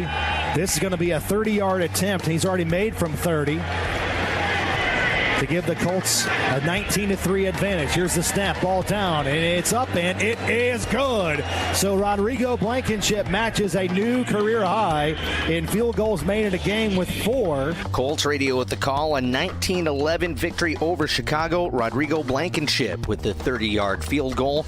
Indianapolis improves to 3-1 with the victory. Philip Rivers, 16 of 29, passing 190 yards and a touchdown. Nick Foles, arguably more effective for the 3-1 Bears, 26 of 42, passing 249 yards, a touchdown, and an interception. Boomer Naturals, your source for 3-layer protective face masks. Breathable protection for adults and kids. Save 20% with promo code SPORTS at boomernaturals.com. Chuck Sanders, that's the Sports Flash, 1330-95.9 The Zone. Liberty Mutual Insurance Company customizes your home insurance so you only pay for what you need. As a minimalist, paying less for insurance is more. Nice place. Is your house a bubble? It's a dome. I find corners unnecessary. At Liberty Mutual, that's how we feel about overpaying for insurance. But I do miss having shelves. What would you put on them? Nothing, obviously. Only pay for what you need at libertymutual.com. Liberty, liberty, liberty, liberty. Jay Farner here, CEO of Rocket Mortgage. Making the right financial decisions has never been more important. When you turn to Rocket Mortgage, we can help guide you to those right decisions now when they matter most. Mortgage rates are near historic lows, so now is a great time to call 8338-ROCKET. And if you need some extra money, a cash-out refinance could give you that financial boost you're looking for. Call today at 8338-ROCKET or go to rocketmortgage.com to learn more. Call for cost information and conditions. Equal housing lender. Licensed in all 50 states. NMLS number 3030.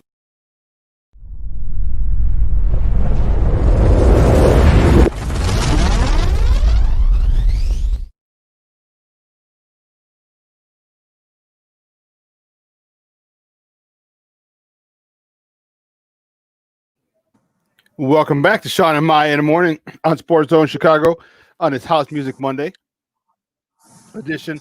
Not a Bears Victory Monday. The first time in 4 weeks that it is not a Bears Victory Monday, which is a little frustrating. But you know what? We're definitely gonna talk about it. You know, so let's get at it, man. Let's get at it. I'm telling you, bro.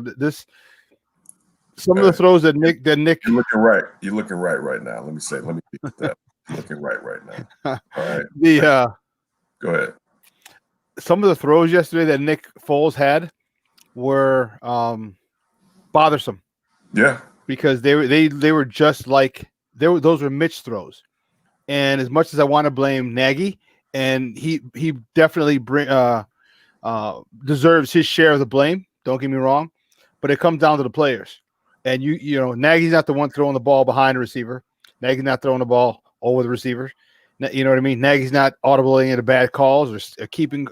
It's not Nagy. That part falls on Nick Foles. And Nick Foles, we expected better from him, and we had hoped better from him.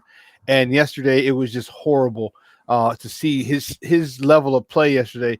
To me, was no different than Mitch Trubisky's. And if you put him in, you know, if I'm going to get the same level of play from both of them. Give me Mitch. Give me Mitch. Soldier's coming back. Soldier, he's a soldier. Listen, you was like Mitch every time when Nick Foles got his ankle roll. You were like Mitch. You was rubbing your hands like Birdman, like yeah, just one more. Look, Shawn. I'll disagree, and I'll say it from this point because I agree Nick Foles didn't play well. That's not what I mean by I disagree. I disagree because I hold more of this on Nagy because one, if you're in your heart of hearts, you thought this guy was who he needed to be. The guy hasn't been getting any reps. The guy basically got thrown in there for a quarter and a half last week. All right, and this is his first week since preseason, not preseason, since training camp, which he was splitting reps in training camp, that he's really even been the main guy, been getting the reps. He's playing with the scout team. He hasn't even been playing with these receivers and these tight ends and stuff like that. So I at least have to give him a second because Mitch didn't just have these 2 or 3 games, even though he got pulled in the third game. Mitch had all of last year and the year before to accommodate himself with the play calling and the players that are necessarily around him. Again, I'm not absolving Nick Foles, but I need to see it for a few games before I'm really panicking because even if you look at it, the interception he threw was an Anthony Miller interception. And that's to say he wasn't effective. And I'll say this too, him being 26 or 41 or whatever he was, I don't really need to see him throw the ball 40-some times. And the fact that Matt Nagy switches to, because again, I put a lot more of this on Matt Nagy. Matt Nagy switches to, you know what, I got a quote-unquote quarterback, so we can go up to gusto. Dude, you need to, and this is the problem with Nagy, and he doesn't like to run. You need to stick to the grind, man, because it's going to open everything up. And again, bashing Matt Nagy, and I hate to do it because I have somewhat an affinity for him. You want to show that you're brilliant in the pass game, but if you just stick to the run, it's going to open up your offense because you're not as smart as what you think you are so far. And I mean, I hate to say it, but it's the truth.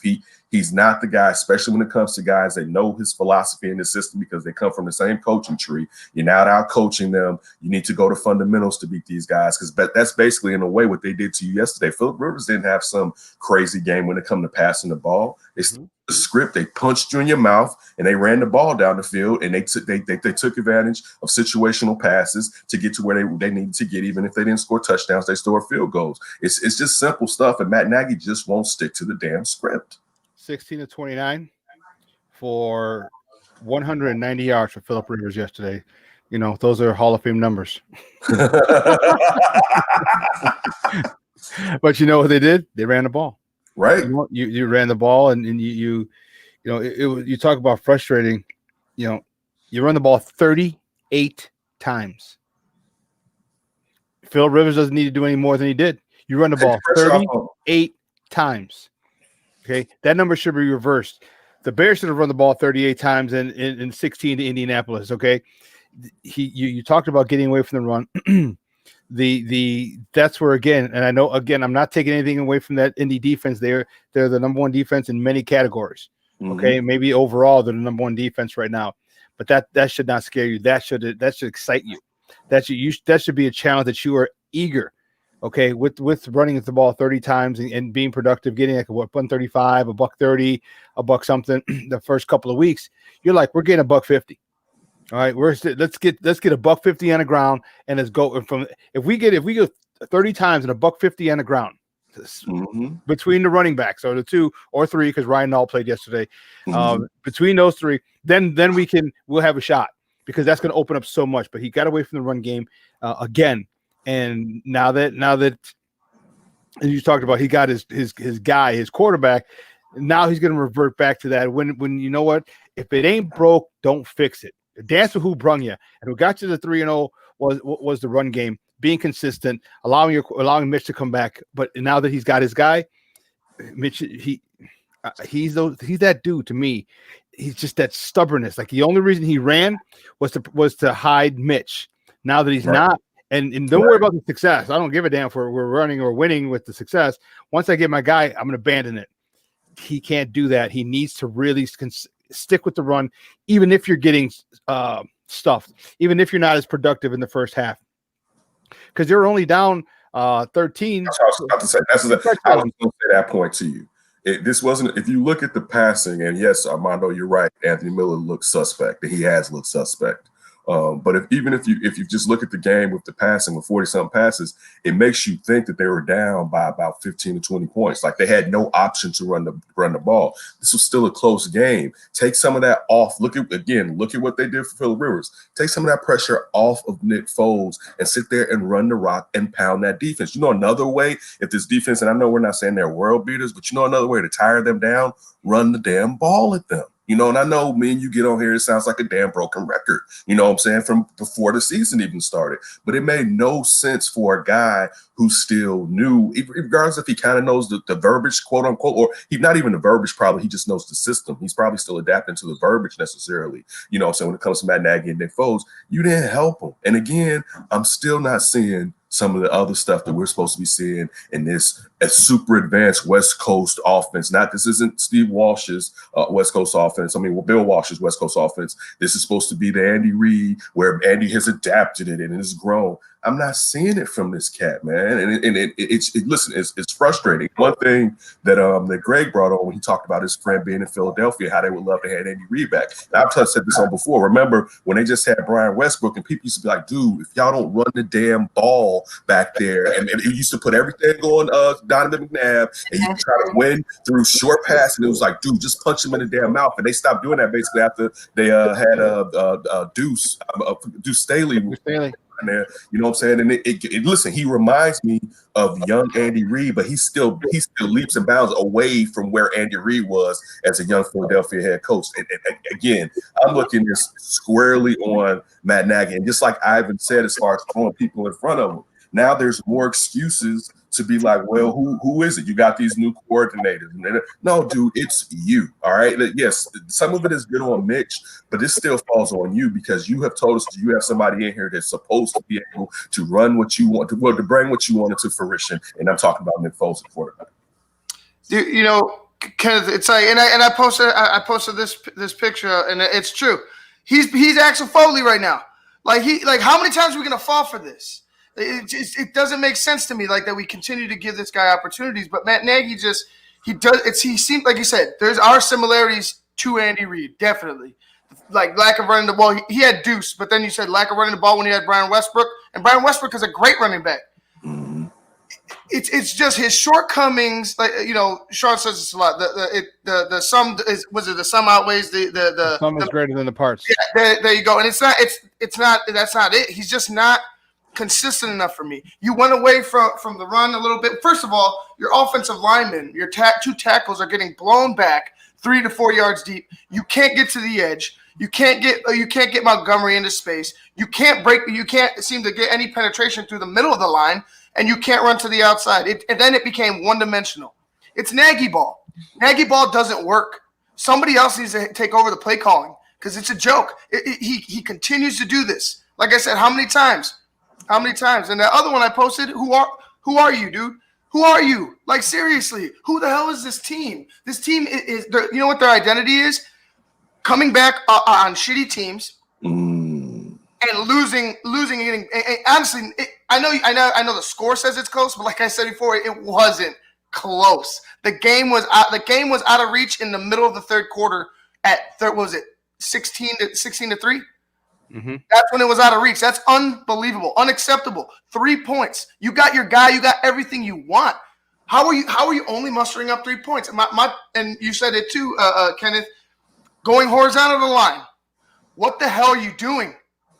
What the hell are you doing? You need to go vertical. You need to put pressure on those cornerbacks and attack. I saw they kept going to Darnell Mooney, and I like the idea of attacking a third. Your nickel corner. With a guy that's quick. He beat.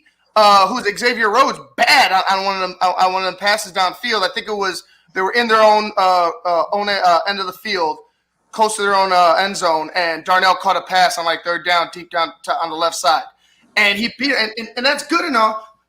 But there's just not enough of it. There wasn't enough of it. Why are we running a jet sweep on third down, 3rd and 2? We're running a jet sweep.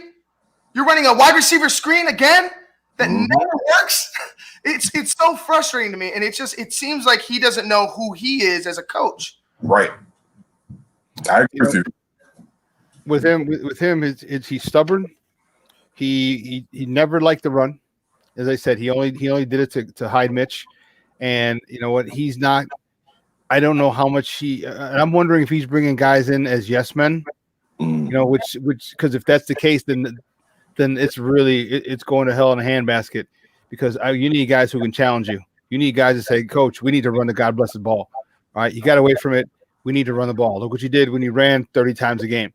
Okay, he's got to have people on his coaching staff who will challenge him. Because if you don't, okay, then it's his way or the highway, and his way, as we see, doesn't work. And he's just too damn stubborn to see the error in his ways. We've talked about the things that he needs to do, and he just won't do them because it's his way. It's his way or the highway, and pretty soon the highway is going to be for him because he's not going to be here much longer. You keep doing stupid things like that because what do we have? I call the signing of Nick Foles a good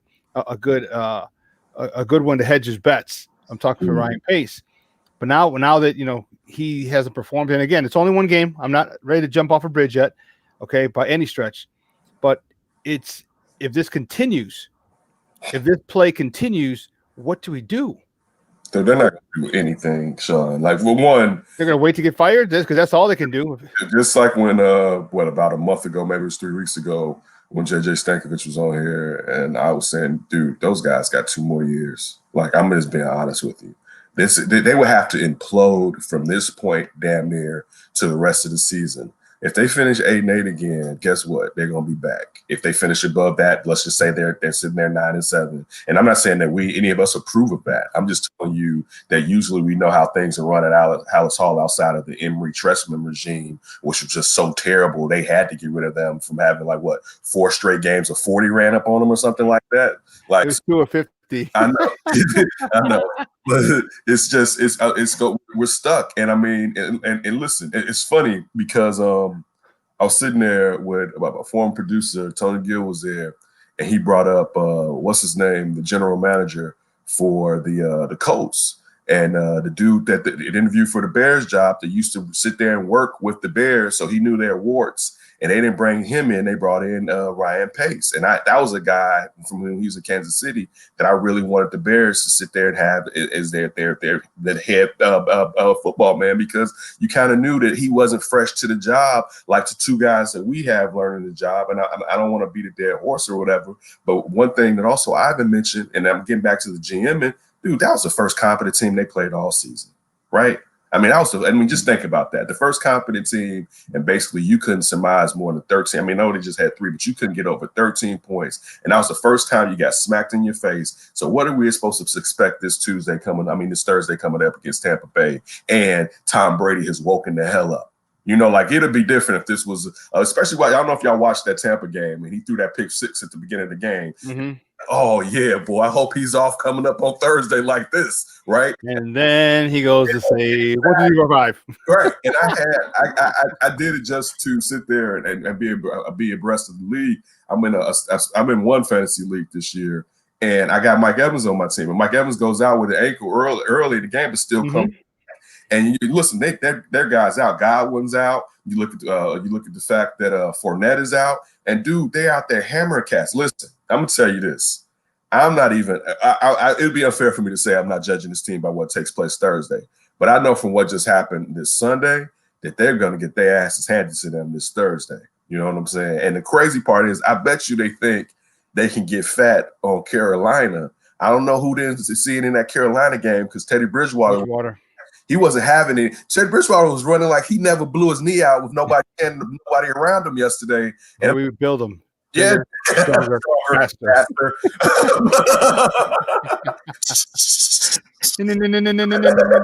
Right. Dude, listen, the soft part of the season is over. And now, you know what? The rubber is meeting the road.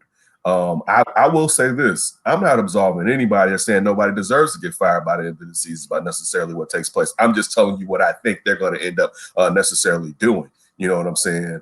And I know Amardo talked about Lamar Houston Shutter. Listen, how long have we been talking about they need another running back in that room before anybody got injured or anything like that? Yep.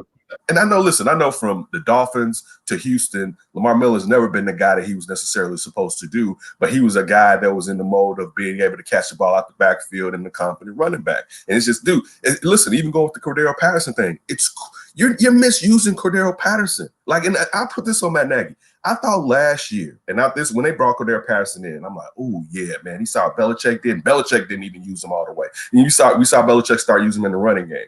But I thought Cordero Patterson was about putting him in space and seeing if he can do his thing. Putting him behind the line of scrimmage, not in front of the line of scrimmage, and see if he can necessarily do it. Set him up in the second lane with the linebackers and let them try to keep up with him. You misused him last year. You're misusing him now. You should have a competent running back in there and not just use this wide receiver, kick returner, basically this kick returner to be your other running back, especially when you still got a guy that's in his second year in the league that's still trying to find his way. And I'll say this, that necessarily to me does not have great vision when it comes to running. And I'm talking about David Montgomery. David Montgomery is an animal. And I'm not saying like we see it in his production, but I'm just saying he's tenacious. You know what I'm saying? He does not quit. But I don't see field vision from him when he's running necessarily. And I mean, it's not the end all be all, but it's the end all be all. You hang it on him and says you anoint him. And that's the thing that they do around here a lot. They like to anoint people instead of let necessarily those guys go on and show that necessarily they deserve to be put in that position. Yeah, David Montgomery is I like the kid. I just think that he, with him, they showed it a couple times. That Colts defensive line was in the backfield, 2 or 3 yards deep, and the previous week it was a different story. So you're getting a guy. a guy who's got to, again, like he did last year, he's got to make people miss in the backfield. Dude, I'm telling you, from a running back, man, you don't want to have your feet stopped in the backfield. Okay, you don't.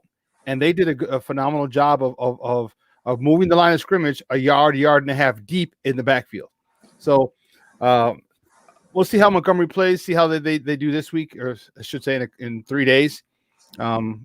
It's a quick turnaround, so there's no time to sit there and lament. But there's also not a lot of time to make adjustments. And you're right. If Tom Brady just coming off of throwing 5 TDs, and you think they're gonna have Tom hold that ball back there?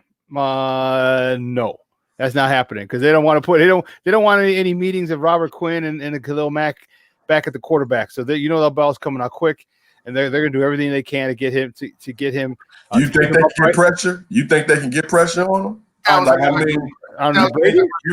just saying, like, I'm not even to the point. I haven't seen a pass rush, a consistent pass rush to the point where I'm like, you know what? If he holds the ball, we get him. I haven't seen a pass rush where it's like, man, if he goes 1, 2, 3 and that ball's not out, he's ours. We're eating him. I haven't seen that pass rush necessarily. So I don't even, and I know you're going off of, for instance, what he was doing with Belichick, even though we know with Bruce Arians, it's no risky, no biscuit, and he's used to his guy holding the ball because he wants to get his receivers deep. But I'm just still saying I haven't seen the Bears pressure the quarterbacks from the edges enough for me to be like, man, dude, they're going to eat on a stationary quarterback. I just haven't seen that yet. It hasn't been consistent whatsoever. The thing about it, Ken, and it's really frustrating, is the holding. Like you see that they are just abusing Khalil Mack and Robert Quinn. And I know you're like, okay, it's an excuse, you can't blame the refs. But when you're holding a guy, when you're actually choking a guy, you're collaring him. You're holding his arm back. You're basically dog collaring him. Dude, they're holding him around the waist. And it's on every play. Don't get me wrong. Everybody gets held though. Everybody, all the greats are getting held. All right. Oh, I agree, and that's what I told him. I earlier in the show, you must not have heard the beginning of the show. I'm like, you got to. I said, there's a play. There's going to be a play where you're not a focal point. The ball runs away or whatever. I said, you got to do something to that offensive lineman. Let him know, stop messing with you. Okay, stop messing with you. I don't care if you got to punch him in the nuts. I don't care if you got to chop him in the throat. I don't care. Hey, I said we're going punching in the nuts. I was like, we're not punching. Well, now I was like, in my head, I'm like, we're not punching, ain't we? We're doing. Look, he means one of these too. He's not talking. He means one of walking for one of these. Not a clip. Close up to him. I told the story. Like one time I was the bottom of piles is a craziness that goes on there. Yeah. And one dude, all the things that happened, the name calling, the spitting, the everything. And I'm like, spitting, okay, even that's so, but that's what happened. The dude raked my face one time and I was pissed. And that was probably the most pissed, or one of the most pissed times I've ever been playing football. The minute scratch my face, I'd be pissed too, Shawn. And the next time he did it, I caught his finger, and I swear to God, and like I said, like a kid used to say, on everything I love, G, on everything I love, I try to bite that son of a bitch off. And man, the scream in the stadium that you heard from this guy, okay. Because I'm telling you, I was trying to bite that, and then it just so happened that the pile unfolded, and you see me like, oh, okay. And then I tell you what, he didn't stick his hand under my face mask again. That's for sure. And that's something you need to do, and it's not legal, it's not ethical. But sometimes you got to get disrespectful to show people how respectful you've been. You know what I'm saying? And that's what Khalil Mack needs to do. He needs to get a little edge. He needs to, coming down, if he's going to fall on someone, maybe if the guy trips you or you fall, maybe you put a knee in his chest or in his ribs or something, and say something to him, talk to him. Like, this is for holding me all the time. You take a knee to the chest, you get your wind knocked out of you, maybe crack a rib. Like, hey, you stop holding me. It's not going to happen, Papa. You know what I'm saying? I'll tell you how you do it. You walk out after the play is over. You walk out real smooth, like real close, like you about to pass him some money, and then like that's it. Boom. Got him right there. He'll never do it again. Now trust me, there are different things that I've done. I've dropped knees in people. I've dropped elbows in people. When I'm falling down. You got the turnbuckle. It came out of nowhere. Hulk Hogan, we coming for you. Shawn pulls out the big boot on fools.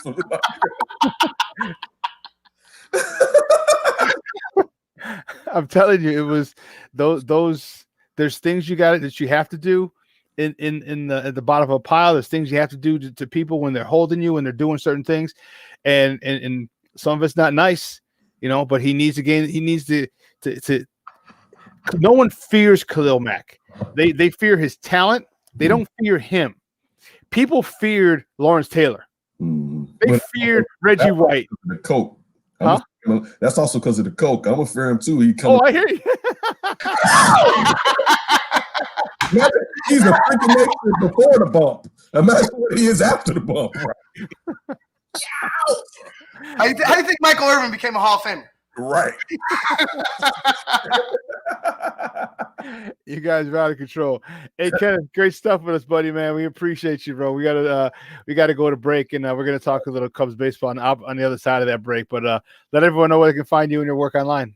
Oh yeah, make sure you check out That Davis Show and also Flipping Friends. You can follow me at That's Davis on Instagram and also on Twitter. Shout out to Jason. You guys have a terrific show, man. Yeah, they got a big show tonight. You saw they got Marion coming on tonight and George Lynch. Matrix. Oh, and you said they got George Lynch, North Carolina, George Lynch too. Yeah. Okay, they got bangers, man. I kind of wanted Michigan to win that one. I was a wee lad at that one, and it was funny. I shouldn't have went against. Being in Chicago, we usually don't go against North Carolina, but I wanted to fast forward. That was the thing about that was this game right there. Yep. The timeout. What's up, Cubs? Doing their thing, man. Big shout out to What's Up, Cubs. Man, they be coming with bangers, man. They come with bangers every week. Right. Everyone check that out. I'm definitely going to check it out. But yeah, man, have a great one. I always appreciate it, man. I'll holler at you. All right. Later. Guys, we got to take a quick break. And on the other side of the break, we're going to switch gears. We're going to talk baseball. The Cubs were swept this week. This past weekend, I should say. Their season's over. And we're going to talk about what to do with this Cubs team. What are they going to do with this Cubs team? What do you do with Baez? What do you do with Rizzo? What do you do with Bryant? There's a whole bunch of questions. What's going to happen with Theo? We don't know. So we're going to talk to Aldo Soto coming up right here on the other side of the break. Ask him all these questions. So make sure you stay tuned. Cubs Talk on the other side with Aldo Soto. Keep it locked right here. Shawn and Maya in the morning on SportsZone Chicago.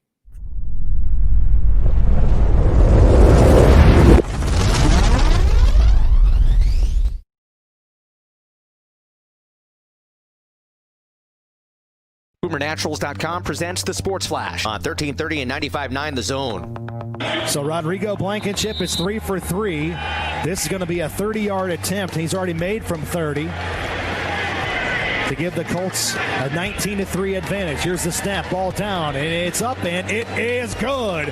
So Rodrigo Blankenship matches a new career high in field goals made in a game with 4. Colts radio with the call, a 19-11 victory over Chicago. Rodrigo Blankenship with the 30-yard field goal. Indianapolis improves to 3-1 with the victory. Phillips Rivers 16 of 29, passing 190 yards and a touchdown. Nick Foles arguably more effective for the 3-1 Bears, 26 of 42, passing 249 yards, a touchdown, and an interception. Boomer Naturals, your source for 3-layer protective face masks. Breathable protection for adults and kids. Save 20% with promo code SPORTS at BoomerNaturals.com. Chuck Sanders, that's the Sports Flash, 1330 95.9 The Zone. Liberty Mutual Insurance Company customizes your home insurance so you only pay for what you need. As a minimalist, paying less for insurance is more. Nice place. Is your house a bubble? It's a dome. I find corners unnecessary. At Liberty Mutual, that's how we feel about overpaying for insurance. But I do miss having shelves. What would you put on them? Nothing, obviously. Only pay for what you need at libertymutual.com. Liberty, liberty, liberty, liberty. Jay Farner here, CEO of Rocket Mortgage. Making the right financial decisions has never been more important. When you turn to Rocket Mortgage, we can help guide you to those right decisions now when they matter most. Mortgage rates are near historic lows, so now is a great time to call 8338-ROCKET. And if you need some extra money, a cash-out refinance could give you that financial boost you're looking for. Call today at 8338-ROCKET or go to rocketmortgage.com to learn more. Call for cost information and conditions. Equal housing lender. Licensed in all 50 states. NMLS number 3030.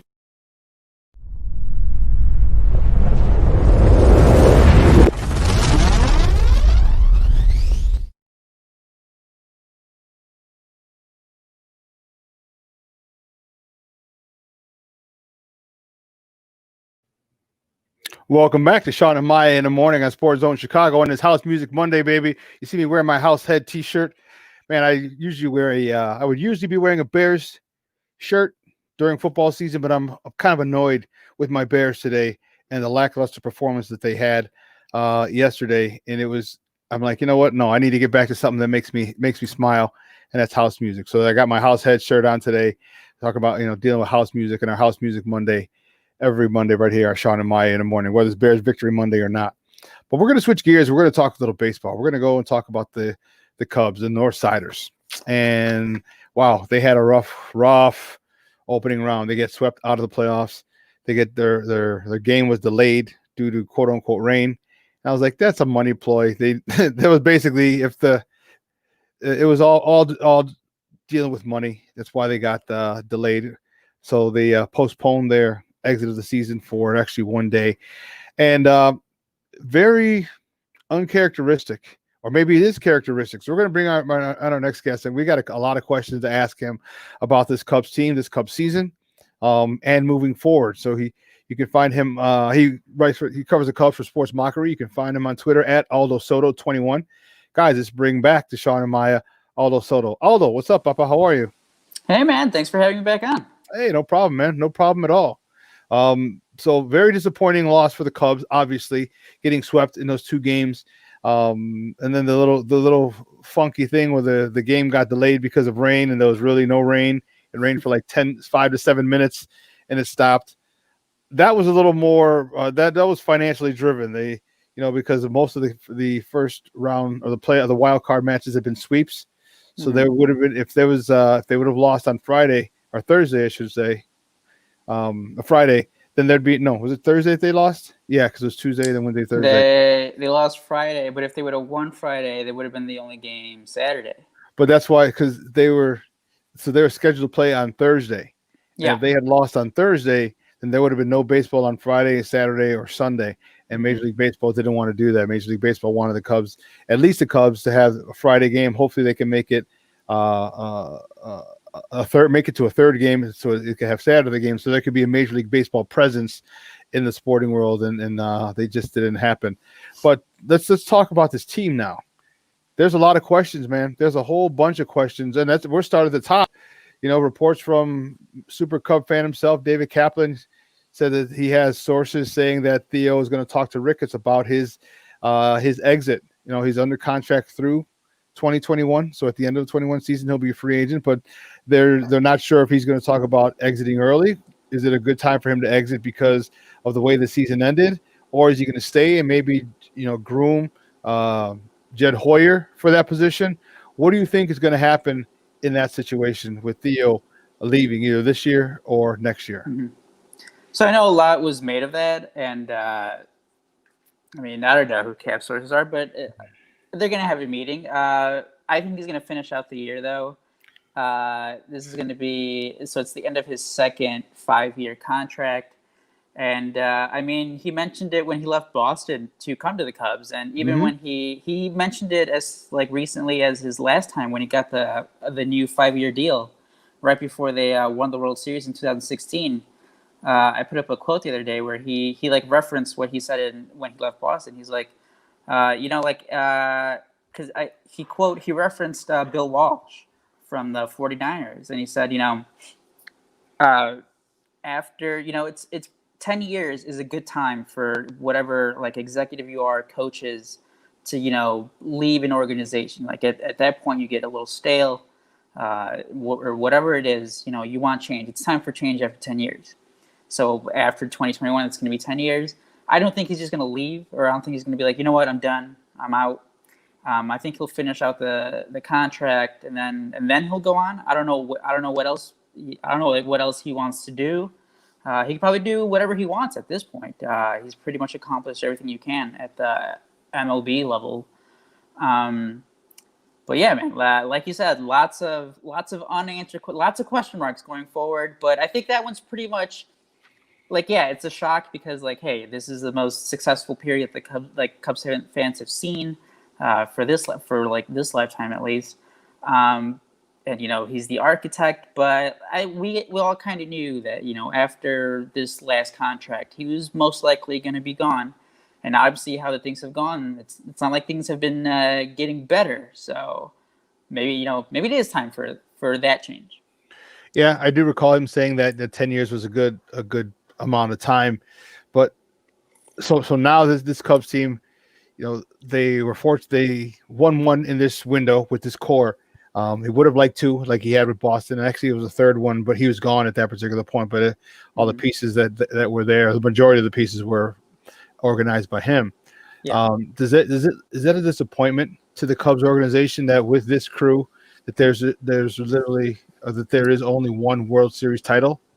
I think when you look at this era of baseball, and the last dynasty that we saw were the Yankees, like the 90s Yankees, and then the last time they went to the World Series was 2003, and then after that they got a whole bunch of new players and then won it again in 2009. But man, it's hard. It's hard to win a World Series. That's why I know it's a disappointment. It's not a disappointment that they only won one. It's a disappointment in the lack of adjustments that were made, like the lack of, everything kind of just stayed the same. You saw everyone else in baseball kind of doing new things, and the Cubs just never did. They kind of just no, we're going to stick with this type of hitter. And, we've heard it for the past 2 or 3 years. After 2018, what did we hear? It's we have to get a different type of hitter. That didn't happen. So I'm not going to say, again, they made it to the playoffs 5 or 6 years, 3 NLCSs, won the division 3 times, the World Series. I can't call it a disappointment because you just can't have dynasties in MLB right now. The game is too many competitive, or at the top is a lot more competitive than it was before. It's disappointing how it kind of ended. There's just not enough change. You just see the same mistakes happen over and over again, and that does go all the way up to Theo too. It's not just the coaching, it's not just the players too. You see some of the moves that were made, and you're like, did you have to do that? Even the small things, when Tommy La Stella was traded, it was and it was to save. And again, this goes back to all the way to the top to the ownership. It's at the end, yes, they did spend a lot of money. They had the top 2 payroll for the last 2 or 3 years. But if you want to take that next level, you still continue to just keep spending, and they didn't. And you look at that Tommy La Stella trade, and it's so dumb because again, is Tommy La Stella really the big difference maker when you have guys like Baez, Rizzo, Bryant, Schwarber, and Contreras struggle at the biggest times of the year? Probably not. But that was a move that was you're really making that move to save a couple $1 million, and that happened 2 years ago. And then we saw what happened in 2019, missed the playoffs. This short year was just all weird. But hey, they had a winning record, one division. But man, same problems every year. It's frustrating. It's frustrating. So I think you're right. The word is disappointment because you're not mad. After this, I wasn't mad because how can you be mad when the expectations were, for me at least, after seeing what this group had done again, was hey, hopefully the offense gets it together. And they never did. They never got it together. The same stuff happened every single time. They just couldn't hit. Guys, we're joined by Aldo Soto from Sports Mockery, covers the Cubs. Also, one of the hosts of the Pinwheels and Ivy podcast, talking a little Cubs baseball right here on Shawn and Maya in the morning on SportsZone Chicago. So they got 2 pretty big name studs on the team, Javi Baez, Chris Bryant. Chris Bryant was the league MVP, was a rookie of the year, was the league MVP, World Series champion. He was the face of the Cubs for a while. Then Javi said, "Hold my beer. I'm going to be the face of the Cubs." And I think it's safe to say that Javi is the face of the Cubs. But the Cubs have a big decision to make. Chris Bryant's up for arbitration this year. He wants a contract. I don't think, because his agent is Scott Boras, I don't think he's going to give a hometown discount. Who do you think they signed? Do they sign Javi or do they sign Chris Bryant?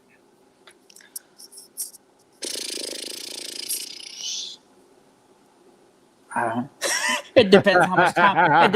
It depends. No, that's not even choosing between the players, because if it was up to me, it'd be Chris Bryant all the way, because despite the injuries, He's been the best player. Even Javier Baez was better in 2018. Chris Bryant had he played through a bad shoulder for 4 months. Chris Bryant's always been the better player. I know people get mad, they get upset. It's like, oh, like Baez isn't even that. He's not better. Why? He's just more popular. I mean that that happens. That's not a new thing. It's like, people gravitate to whatever, to the more entertaining player. That's fine. If it was up to me, it would be Chris Bryant. The thing is, with Chris Bryant, I never heard a concrete number.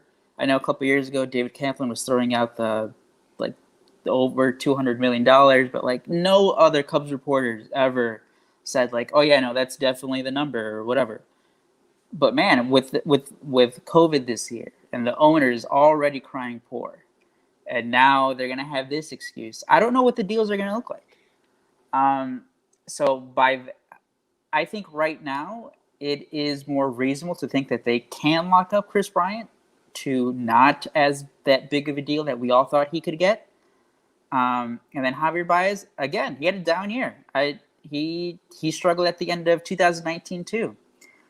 But at the end of the day, I think it's going to be Baez because he's going to cost less money. And that's at this point, that's when you look at the Cubs the past couple of years, that's been the big thing. Money, how much can they spend, and who's going to cost less? Javier Baez. Hey, Aldo, I wanted to know, how do you feel about, because it was 60 games, and for me, it's just a little unsettling how it all ended so quickly. Mm-hmm. I want to see this team with David Ross through 162, and I hope that happens next year, because the flaws that we saw in the Cubs, you got to think that's early in the season problems. You're still breaking Joe Madden's hold on this team, or you're breaking the bad habits that they picked up with Joe. You're making it your team. Mm-hmm. And I felt like if you have an extended season, I felt this way for the Sox as well. If you have a full season, I think those problems get solved around the middle of the year. Mm-hmm. You have your ups and downs throughout the first half, and then you could take off in the second. I thought this Cubs team had all the signs of doing that, but they couldn't do it because we were only allowed 60 games. Mm-hmm. So for me, it was disappointing because you continue to see all the same old song and dance, but I can't hold it against them fully, just because you can't see them through 162. You can't see adjustments throughout the season. You can't see David Ross fully manage. But like you said, and I actually commented on when you guys went live right after, I was like, they can't hit with runners in scoring position. They can't hit. They can't hit at all. Yeah. You know what I mean? They couldn't hit at all. They couldn't find a duck snore, a duck fart, a dying quail. They couldn't find anything. Mm-hmm. And we've seen it too much. You get bounced by the Colorado Rockies. Now you get you lose to the Miami Marlins now, and it's I don't want to say it's a disappointment with Theo, just because you did win a World Series and you did mm-hmm. You did that was real. But like you said, the lack of adjustments and the mistakes in free agency, it just all snowballed on him. And I feel like I would like to see him just say, hey, look, put 2 more years on my contract, and then I'll go. And then mm-hmm. that's it. Because I do really feel like if he walks out now, I feel like it just is almost it's not a fully disappointment. It's unfinished business. And I don't think Theo would want that. I think he does want a second ring with the Cubs. Did we freeze now? Yeah, I think you froze. That's actually a good point there, Ivan. Unfinished business. I think you definitely need to factor that in, because I think he was, you got it back. Oh. That was a great point, and that is one of the things I did talk about, just struggling between what to make of the 60-game season, but at the same time seeing the same problems. And like you said, it was the same thing at the end of 2018. It was the same thing that we saw at the end of 2019. It was the same thing we saw most of the season. Guys just, it was when you have the same type of hitter up and down the lineup, the opposing pitch staff is going to attack all your guys the same way. And if you're not going to make adjustments, then we're going to keep seeing the same results. And that's what we kept saying. Would I be surprised if Theo comes? He's like, hey, just give you one last crack at this? No. Do I think that's going to happen? I don't think so. But hey, I just like with Joe Madden and Theo Epstein, if those guys wanted to stay and like keep going, I'd love it. At the same time, I'm not going to argue and be like, yeah, no, it's definitely just like keep everything the same. It's all right. It'll work itself out. Because at some point, you know,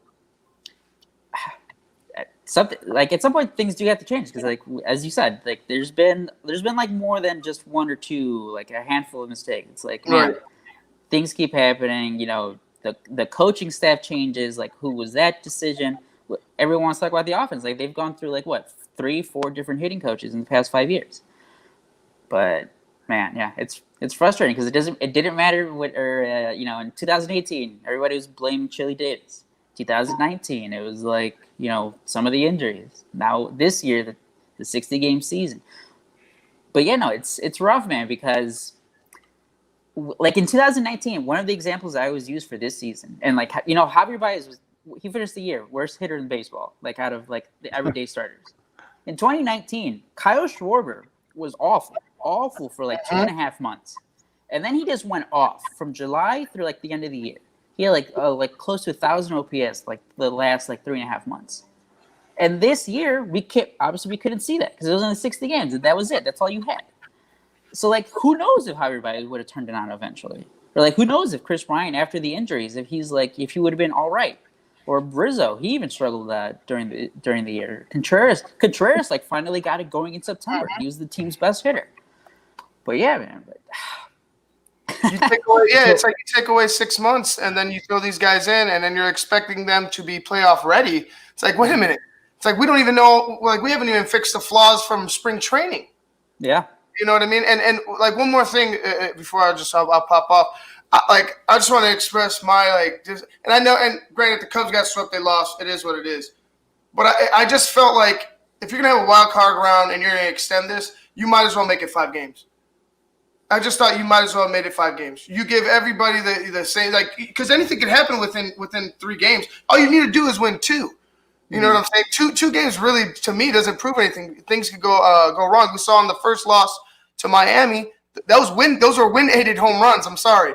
Like I thought the win helped both of those home runs get out, and you saw Kyle Hendricks was in a 1-run game going into the 7th before he gave that up to Corey Dickerson. There was just too much. It was too much room for error. You know what I mean? I thought that was a mistake.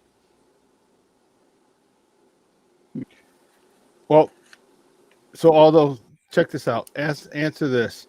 I want to get your thoughts.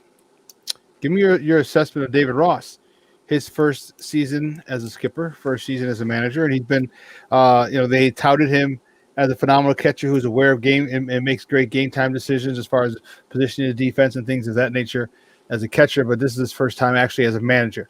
Okay, it's a little different in that seat. It's a little hotter. The light's a little brighter in that seat. Give me your assessment of David Ross in his first year as a manager. I'll always say, man, if your bullpen is bad, you're gonna that determines how good a manager you're gonna be. If you don't have a consistent bullpen, you're gonna be bad. If you have a good bullpen, you're gonna be pretty good. There's a lot of head scratching decisions throughout the year with the bullpen use, but I mean, I think that's kind of cliche at this point. I think it's gonna be like every single fan base talking about every single manager, every team in Major League Baseball. I did like early on in the season. I even said it first couple weeks. It was like, hey, everything I think he should be doing, he's doing. But there's things with I also like he would give guys like Yu Darvish and Kyle Hendricks. You know, he let them go, and we talked about this last time I was on. You know, he did give them that confidence of, hey, if you're in the 7th inning, but you know you're getting a little trouble, you know, I'm gonna stick with you because like I have more confidence in you than the guys coming in behind you, and that backfired in that game 1 with Kyle Hendricks. But I'm going to say, in a weird year in the COVID season, I think he did a pretty good job. I mean, again, despite all that we're talking about, we're talking about like one of the worst offensive teams in baseball. Team won the division. We're talking about like a team with like a shaky bullpen for like the first like 3 weeks of the season. Mm-hmm. We're talking about a team with who had like really only 2 good reliable pitchers, and like the rest were like, all right, you know, you hope for the best. Yeah, and so hey, I think at the end of the day, you come out with a above 500 record. You're the best team in your division for a rookie manager in a weird season where you have all these new protocols and the things where you have to and they did a pretty good job leadership. No positive, only team in the league with no positive COVID test.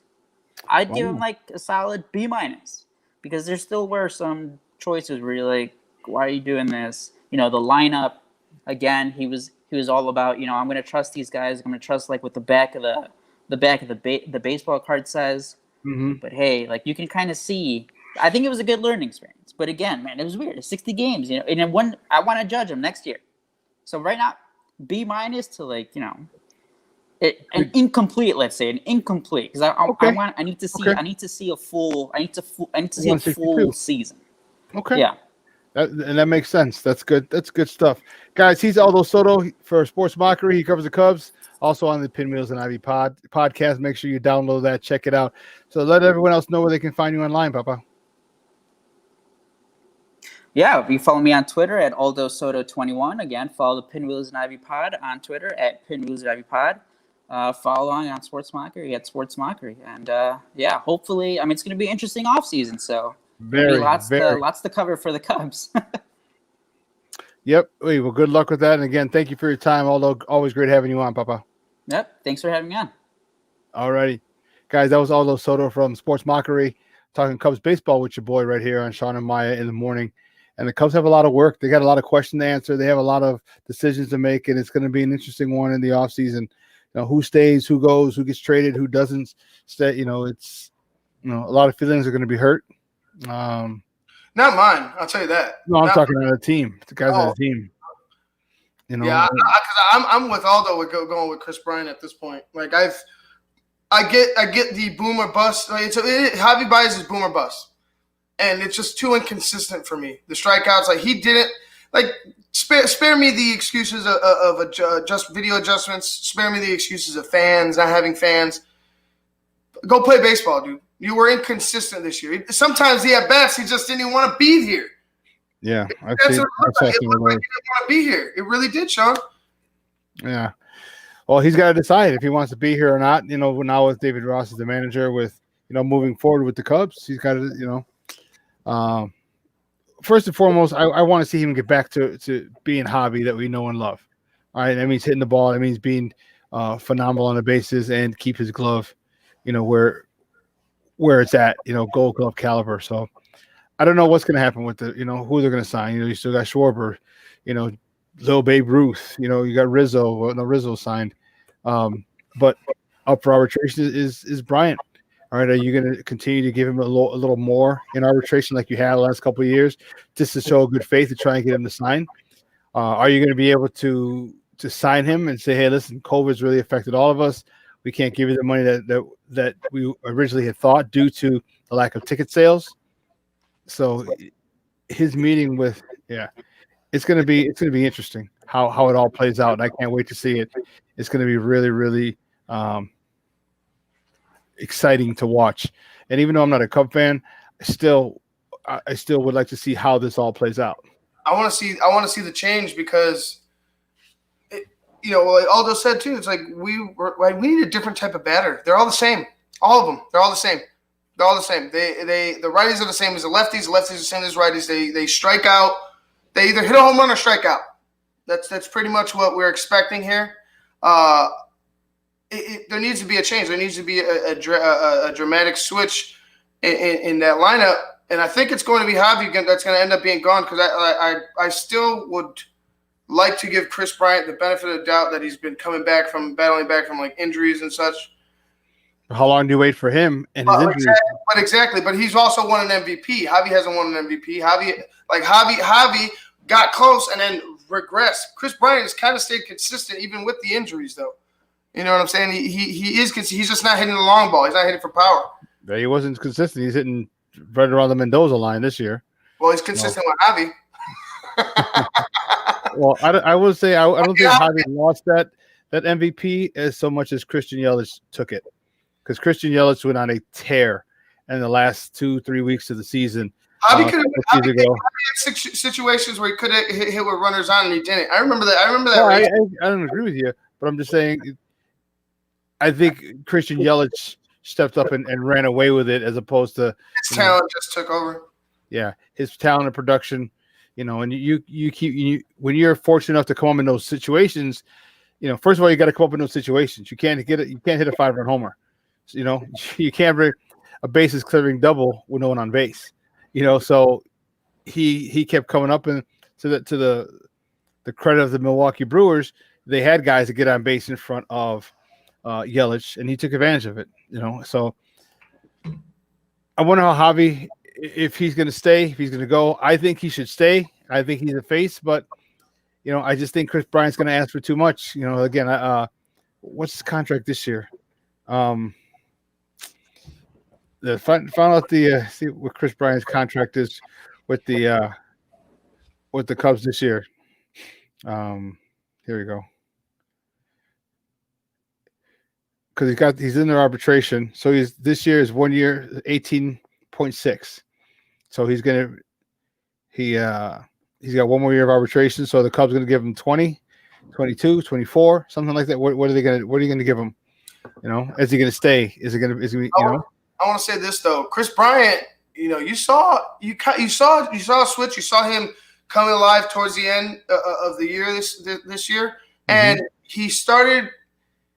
He had a comment about not giving a shit with reporters, not caring anymore what people think. Yep. That's something that I haven't seen out of Chris Bryant. That's something that interests me.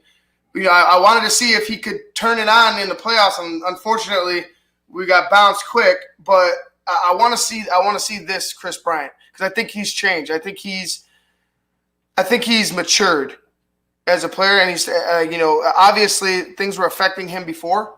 You don't make those comments if that wasn't bothering you before. I don't think.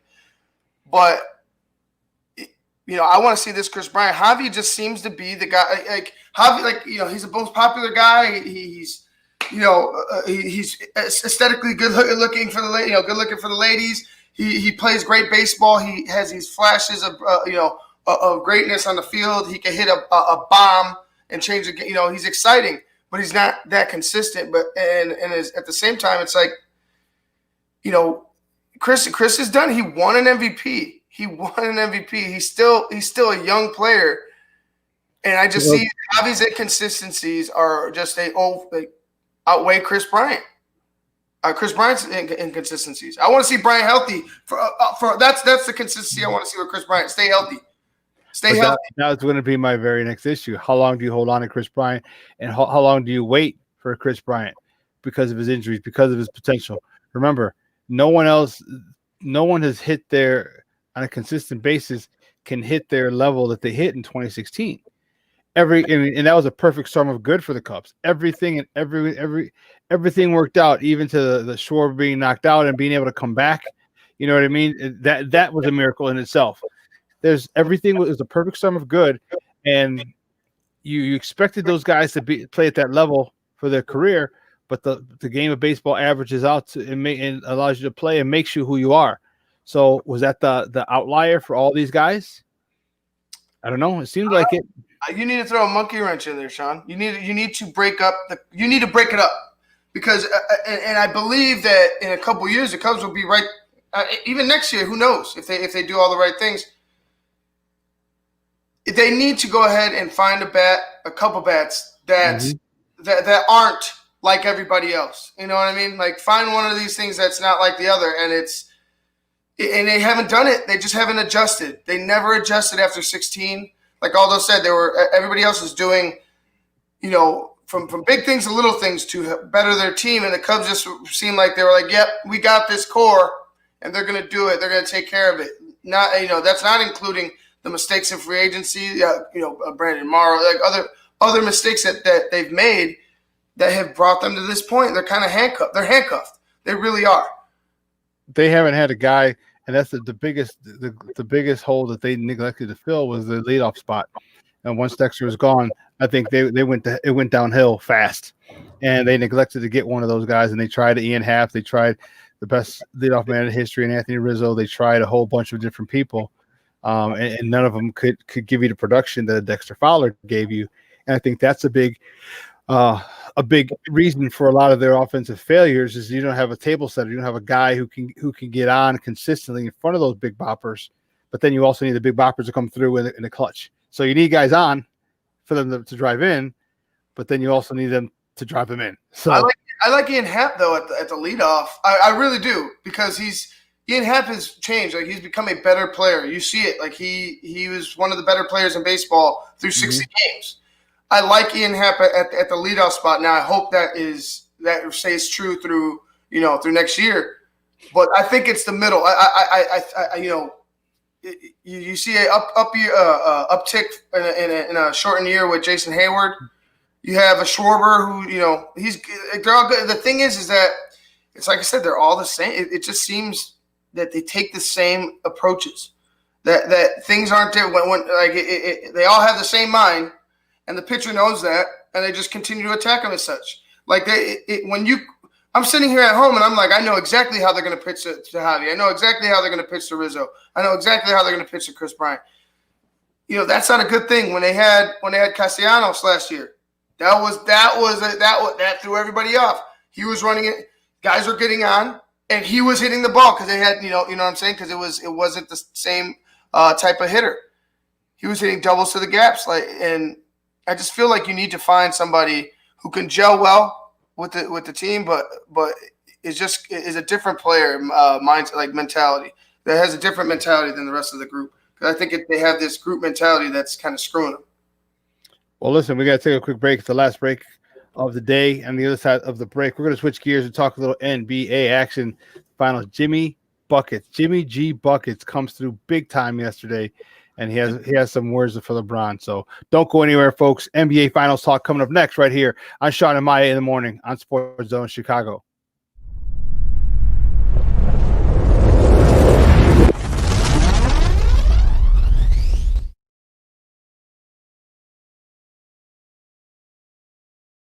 BoomerNaturals.com presents the Sports Flash on 1330 and 95.9 The Zone. So Rodrigo Blankenship is 3 for 3. This is going to be a 30-yard attempt. He's already made from 30 to give the Colts a 19-3 advantage. Here's the snap, ball down, and it's up, and it is good. So Rodrigo Blankenship matches a new career high in field goals made in a game with 4. Colts radio with the call, a 19-11 victory over Chicago. Rodrigo Blankenship with the 30-yard field goal. Indianapolis improves to 3-1 with the victory. Philip Rivers, 16 of 29, passing 190 yards and a touchdown. Nick Foles, arguably more effective for the 3-1 Bears, 26 of 42, passing 249 yards, a touchdown, and an interception. Boomer Naturals, your source for 3-layer protective face masks. Breathable protection for adults and kids. Save 20% with promo code SPORTS at BoomerNaturals.com. Chuck Sanders, that's the Sports Flash, 1330 95.9 The Zone. Liberty Mutual Insurance Company customizes your home insurance so you only pay for what you need. As a minimalist, paying less for insurance is more. Nice place. Is your house a bubble? It's a dome. I find corners unnecessary. At Liberty Mutual, that's how we feel about overpaying for insurance. But I do miss having shelves. What would you put on them? Nothing, obviously. Only pay for what you need at libertymutual.com. Liberty, liberty, liberty, liberty. Jay Farner here, CEO of Rocket Mortgage. Making the right financial decisions has never been more important. When you turn to Rocket Mortgage, we can help guide you to those right decisions now when they matter most. Mortgage rates are near historic lows, so now is a great time to call 8338-ROCKET.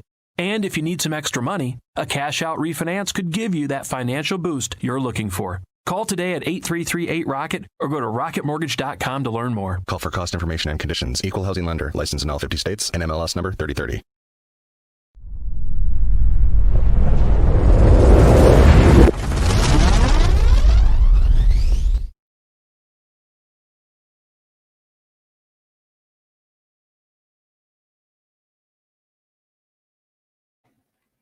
Welcome back to Shawn and Maya in the morning on SportsZone Chicago on this House Music Monday edition.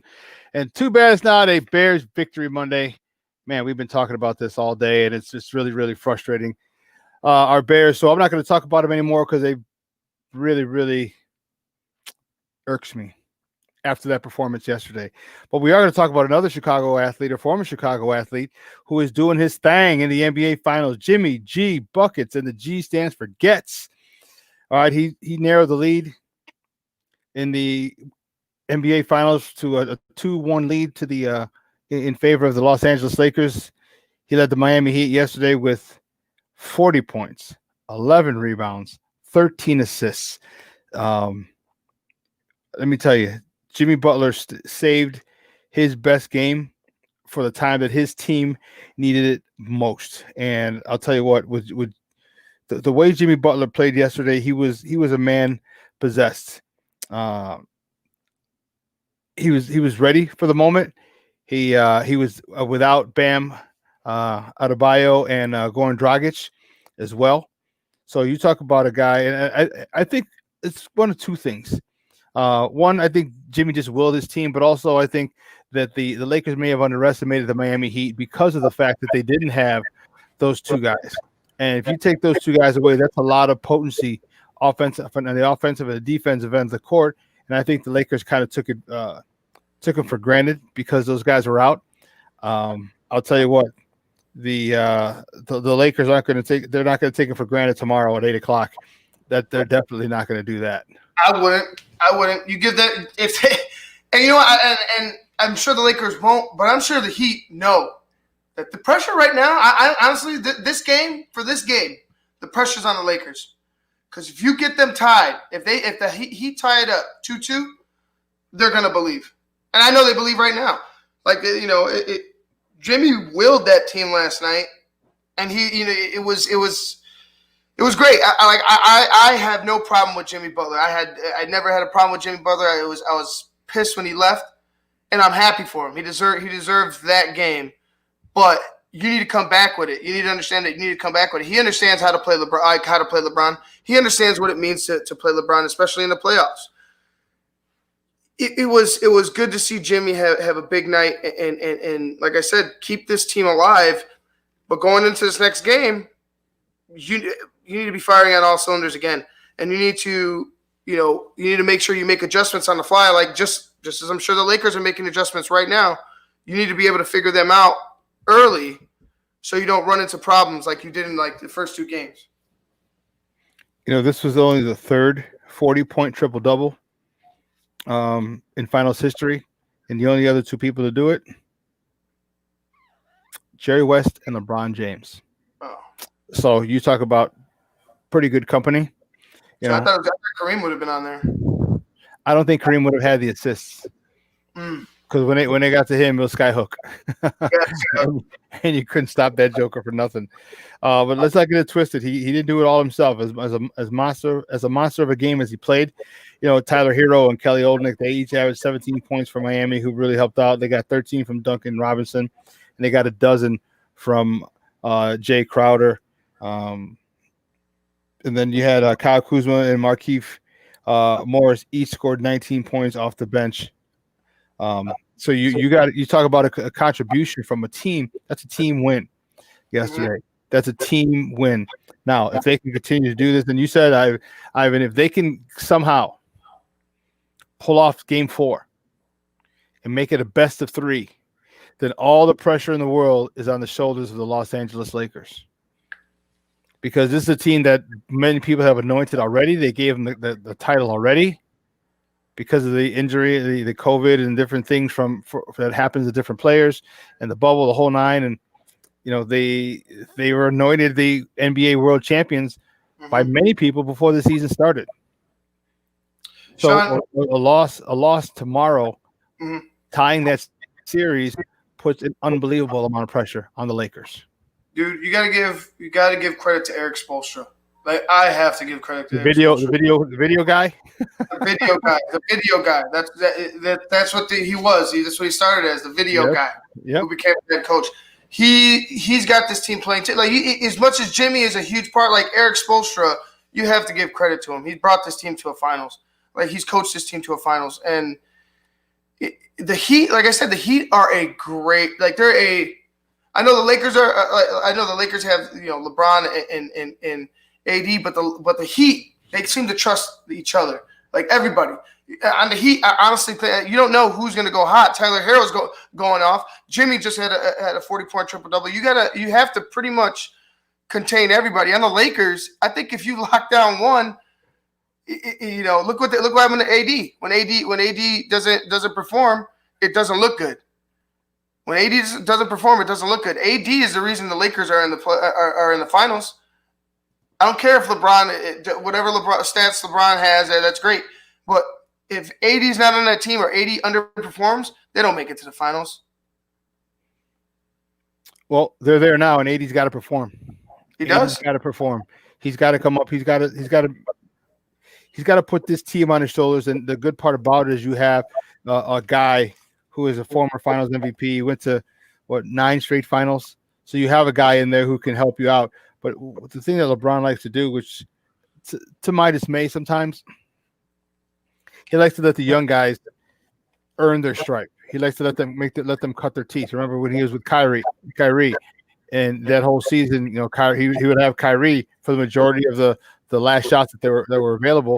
He'd have Kyrie take them. He had Kyrie, being put in those pressure situations. And the main reason was he wanted to know during playoff time that I can count on this guy. During playoff time, the moment isn't too big. During playoff time, this guy has had some success.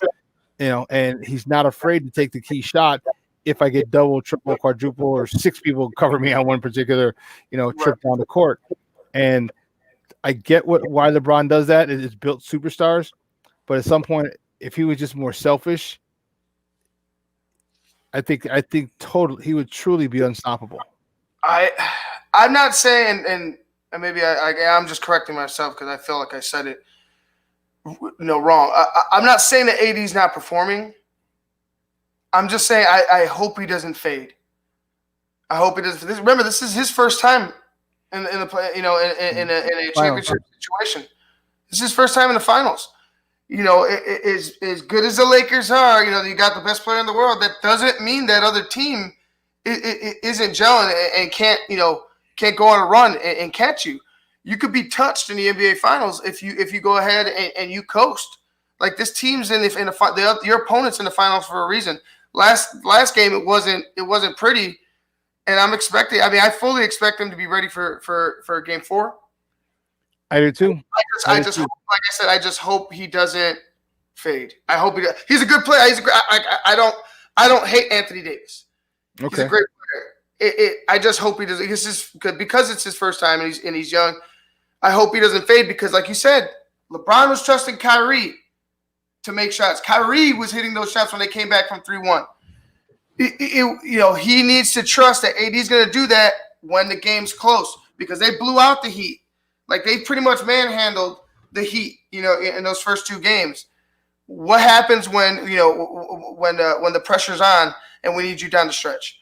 You've seen. I don't care what he's done outside of the NBA Finals. He hasn't done it in the NBA Finals as of yet, and that's being clutch in a close game late. If they end up blowing him out, Game 4 and blowing him out, and end up winning 4-1 in the series, yeah, whatever, okay. But I still want to see that. I still want to see when he's challenged if he's going to go ahead and step up because the challenge, the Heat have responded.